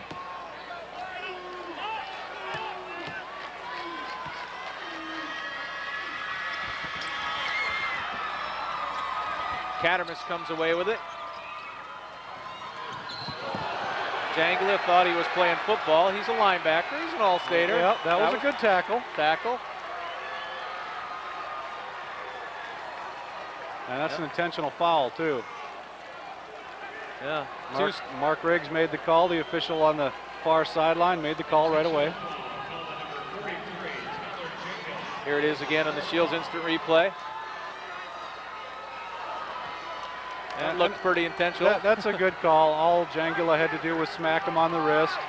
Ended up wrapping him up and, like you said, almost making a tackle on him. But much like in the Mandan win over North, fouling's doing you no good at this stage of the game. This baby's over. Yep.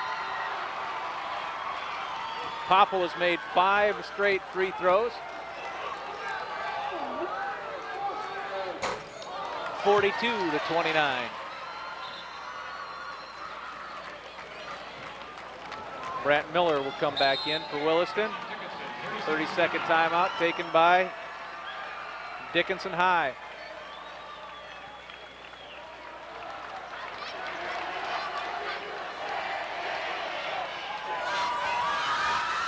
Well, to be honest, I'm not sure why they take the timeout at this point. 13-point lead with under 30 seconds to go. But you know what happens, I think, with coaches? Sometimes they get so locked into situations and things that you want to tell teams that when they look at the scoreboard, they don't even ever see the time. Yeah. They're not even sure how much time's left. I've seen that happen.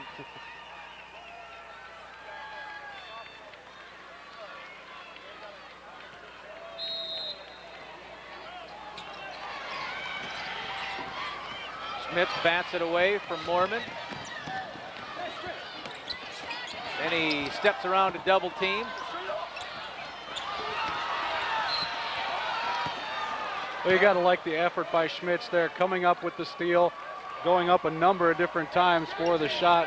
Certainly a guy that's not giving up in this one. And to a certain extent, I think the officials were trying really hard not to have to call something here to get to zeros on the clock. 5th foul on Mormon. 12 points for Lucas. Schmitz, 2 out of 6. And now he broke that 4-in-a-row string.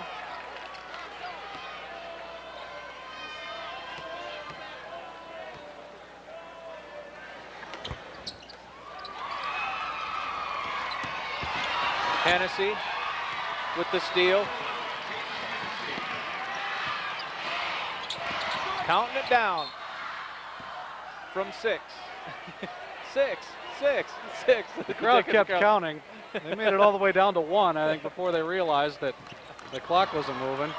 And I think Williston will be content. Yeah, for the first time ever, the Dickinson Midgets are the state champions.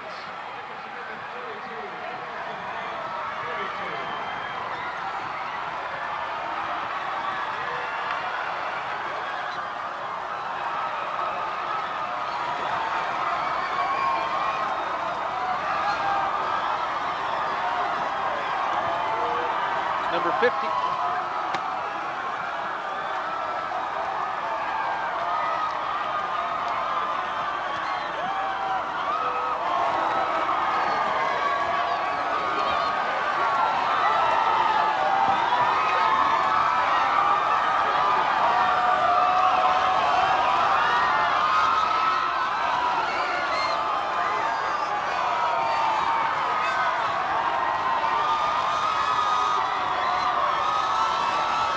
Loader, take it away.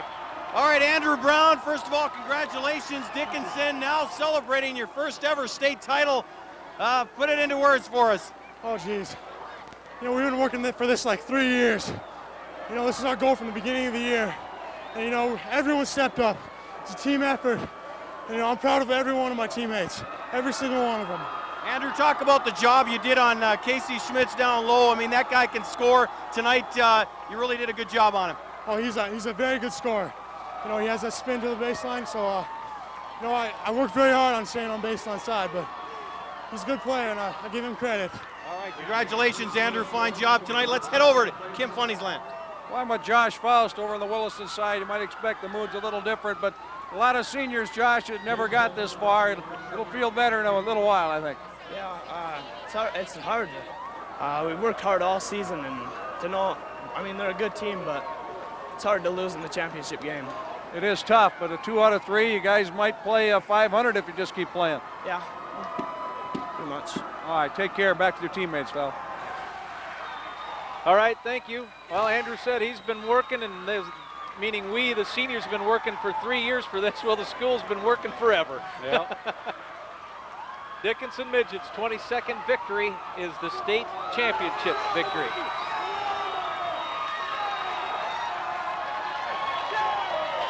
Dean Winchesky in his 3rd year. Not a bad start to his young career at Dickinson High. And like you said, he came in there and said, hey, the past is exactly that. In the past, they've had some good teams. Some teams have not made it out of the region tournament. Some teams have made it to state. Now they have their first ever state title. Well, Scott, you and I will return with the Midwest Area Association's player of the game right after this. More in here. Oh, yeah, that should do it. This thing is full of cheese snacks.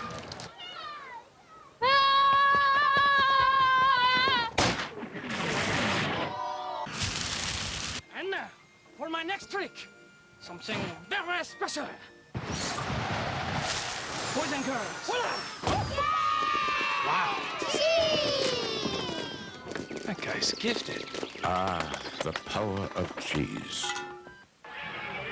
The Midwest Area Association's player of the game is senior Andrew Brown, who will receive a certificate and a donation sent to Dickinson on his behalf from your local dairy farmers. Ah, the power of cheese. Well, Brown, we see a block shot right there. Finished with 12 points, 4 rebounds, but that really doesn't tell the whole story of this game. The story on defense, he shut down Casey Schmitz. He held him to just 2 field goals, and I have him for 2, 4, 6, 7 points for Schmitz.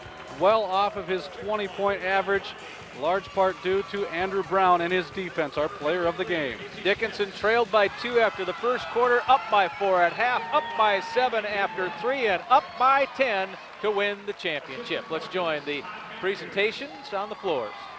And Kelly Kessler. And the head coach, Mark Slotsby.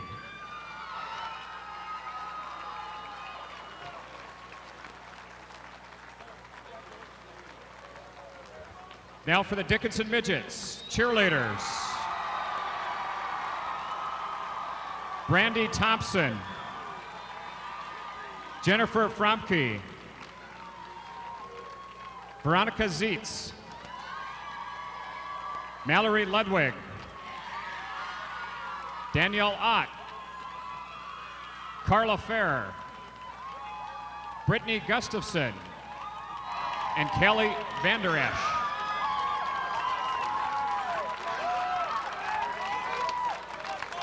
Number 3, Derek Popple.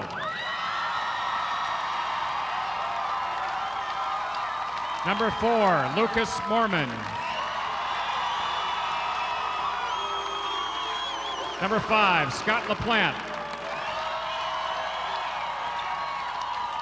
Number 10, Kelly Greer. Number 21, Brent Hansen. Number 22, Jesse Cattermas. Number 23, Josh Krig. Number 30, Ryan Bogner. Number 33, Troy Ott. Number 34, Trent Kleingen. Number 52, Andrew Brown. And number 54, Brett Bauer.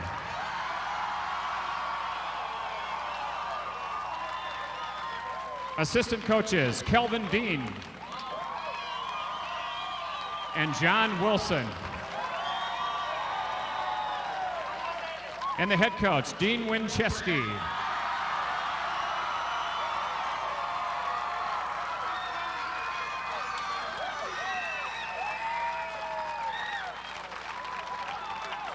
The next award is the Senior Athlete of the Year Award. And this year's winner, from Fargo North, Tyler Koenig.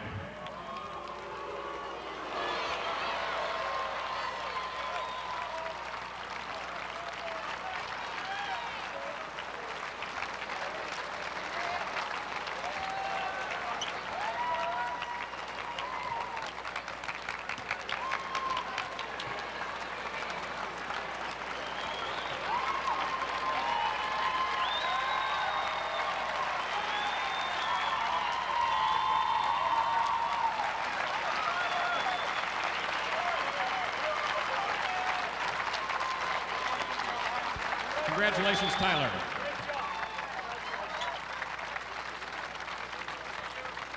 The next award is the Coach of the Year Award. And this year's winner, from Dickinson, Dean Winchesky.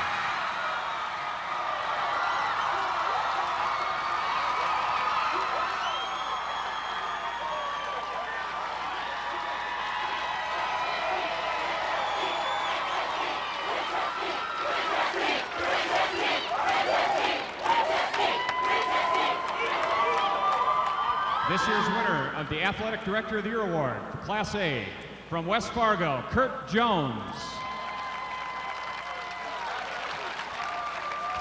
Wave to him, Kurt. The next award is the All-Tournament Team, as voted on by the media. From Fargo Shanley, Thomas Dryberg.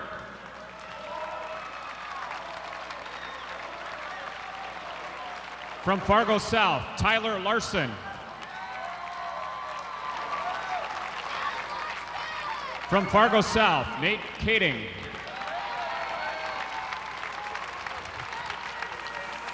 From Bismarck, Weston Dressler.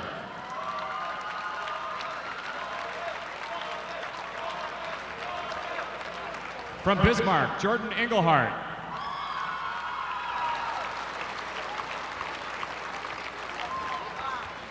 From Dickinson, Lucas Mormon.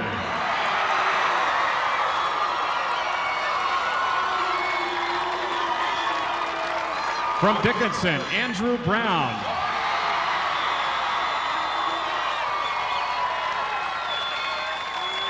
The following 3 players were unanimous selections. From Williston, James Hennessy.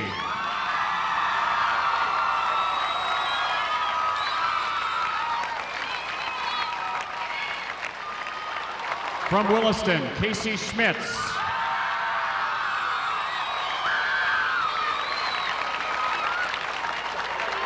And from Dickinson, Troy Ott.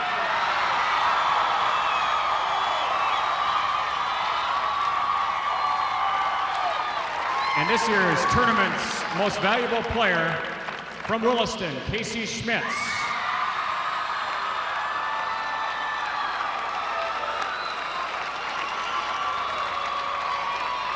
This is your 2003 Class A All-Tournament team as voted on by the media.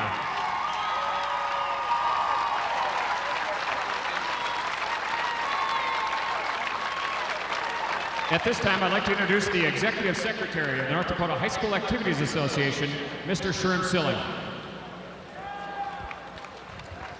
Thank you.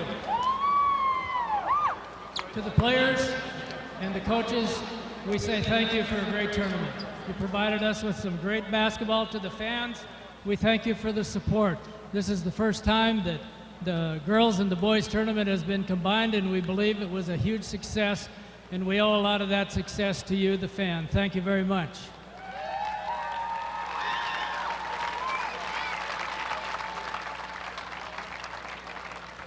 A real special thank you to the Metro Area Tournament Committee.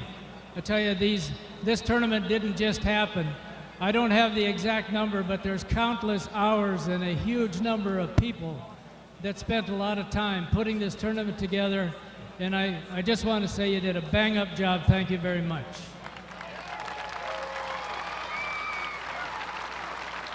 I also would like to thank our partner, U.S. Bank. We really appreciate their presence in the High School Activities Association and the support that they show. And also NBC North Dakota.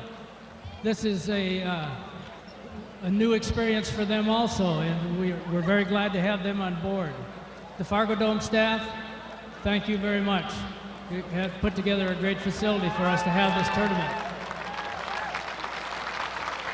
And now I want to present the Spirit Award, and this is to the fans who showed the best spirit in the tournament, cheered the most positive, and we'd ask the cheerleaders to come and please accept the award for the Williston Coyotes.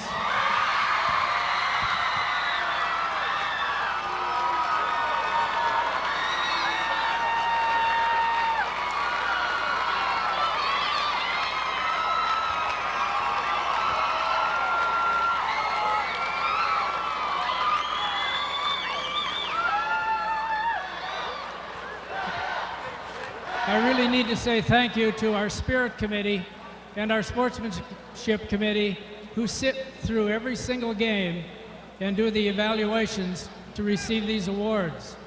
Thank you very much. Tonight's winners of the Sportsmanship banner, we would ask that you would join us in congratulating the following teams. The Fargo South Bruins,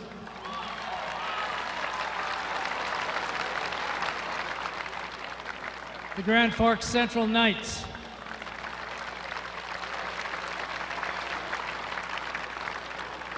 the Shanley Deacons,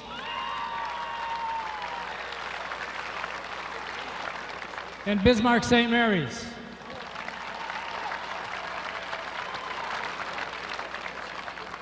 And now we would ask that the runner-up trophy come and be accepted by the second place Williston Coyotes.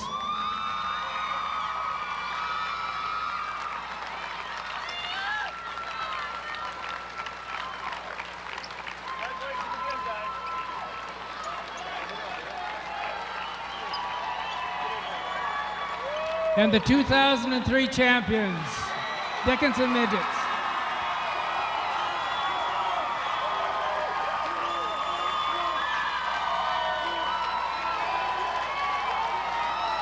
See you in Bismarck in 2004. Congratulations to the Dickinson Midgets, the state boys basketball champions. We'll be right back to the Fargodome.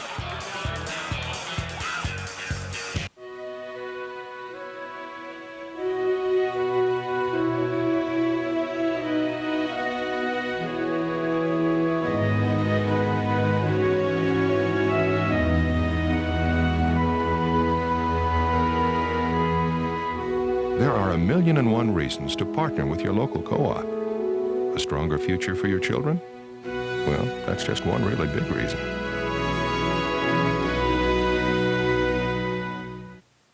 Our friends thought they were doing the right thing. Somebody drinks too much?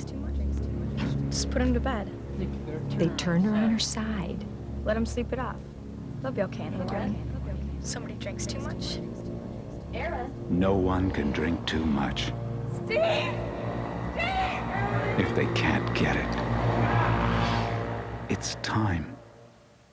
Keep alcohol out of the hands of kids. Well, Scott, your final thoughts on the first Super A? I liked it. I thought today was an outstanding day. I love having 2 championship games. I thought it was a great time, and we saw a number of great games. And we saw the Mandan girls stop a 50-game winning streak by Fargo North to win the state championship on the girls' side of things, 48-39. Mandan finishes the year 22-3, 4th championship ever for the Mandan girls. So congratulations to that crew. And you just watched Dickinson High finish with a 22-3 record as well. So Dickinson wins its first championship in school history. The Super A is in the books. I'd also like to congratulate Miss Basketball winner Carissa Johnner from Fargo North. Our crew, once again, on NBC North Dakota Sports did an outstanding job. They will tear it down, pack it up, head it over to the Bismarck Civic Center, where next week we will join you on Thursday afternoon with the first round of the boys State B basketball tournament. So the guys, from the guys you get to see in front of the camera, that's Kim Funningsland, Rich Lodwick, Scott Peters, and myself, Lee Timmerman. Thanks so much for watching. We have one more tournament to bring you next week.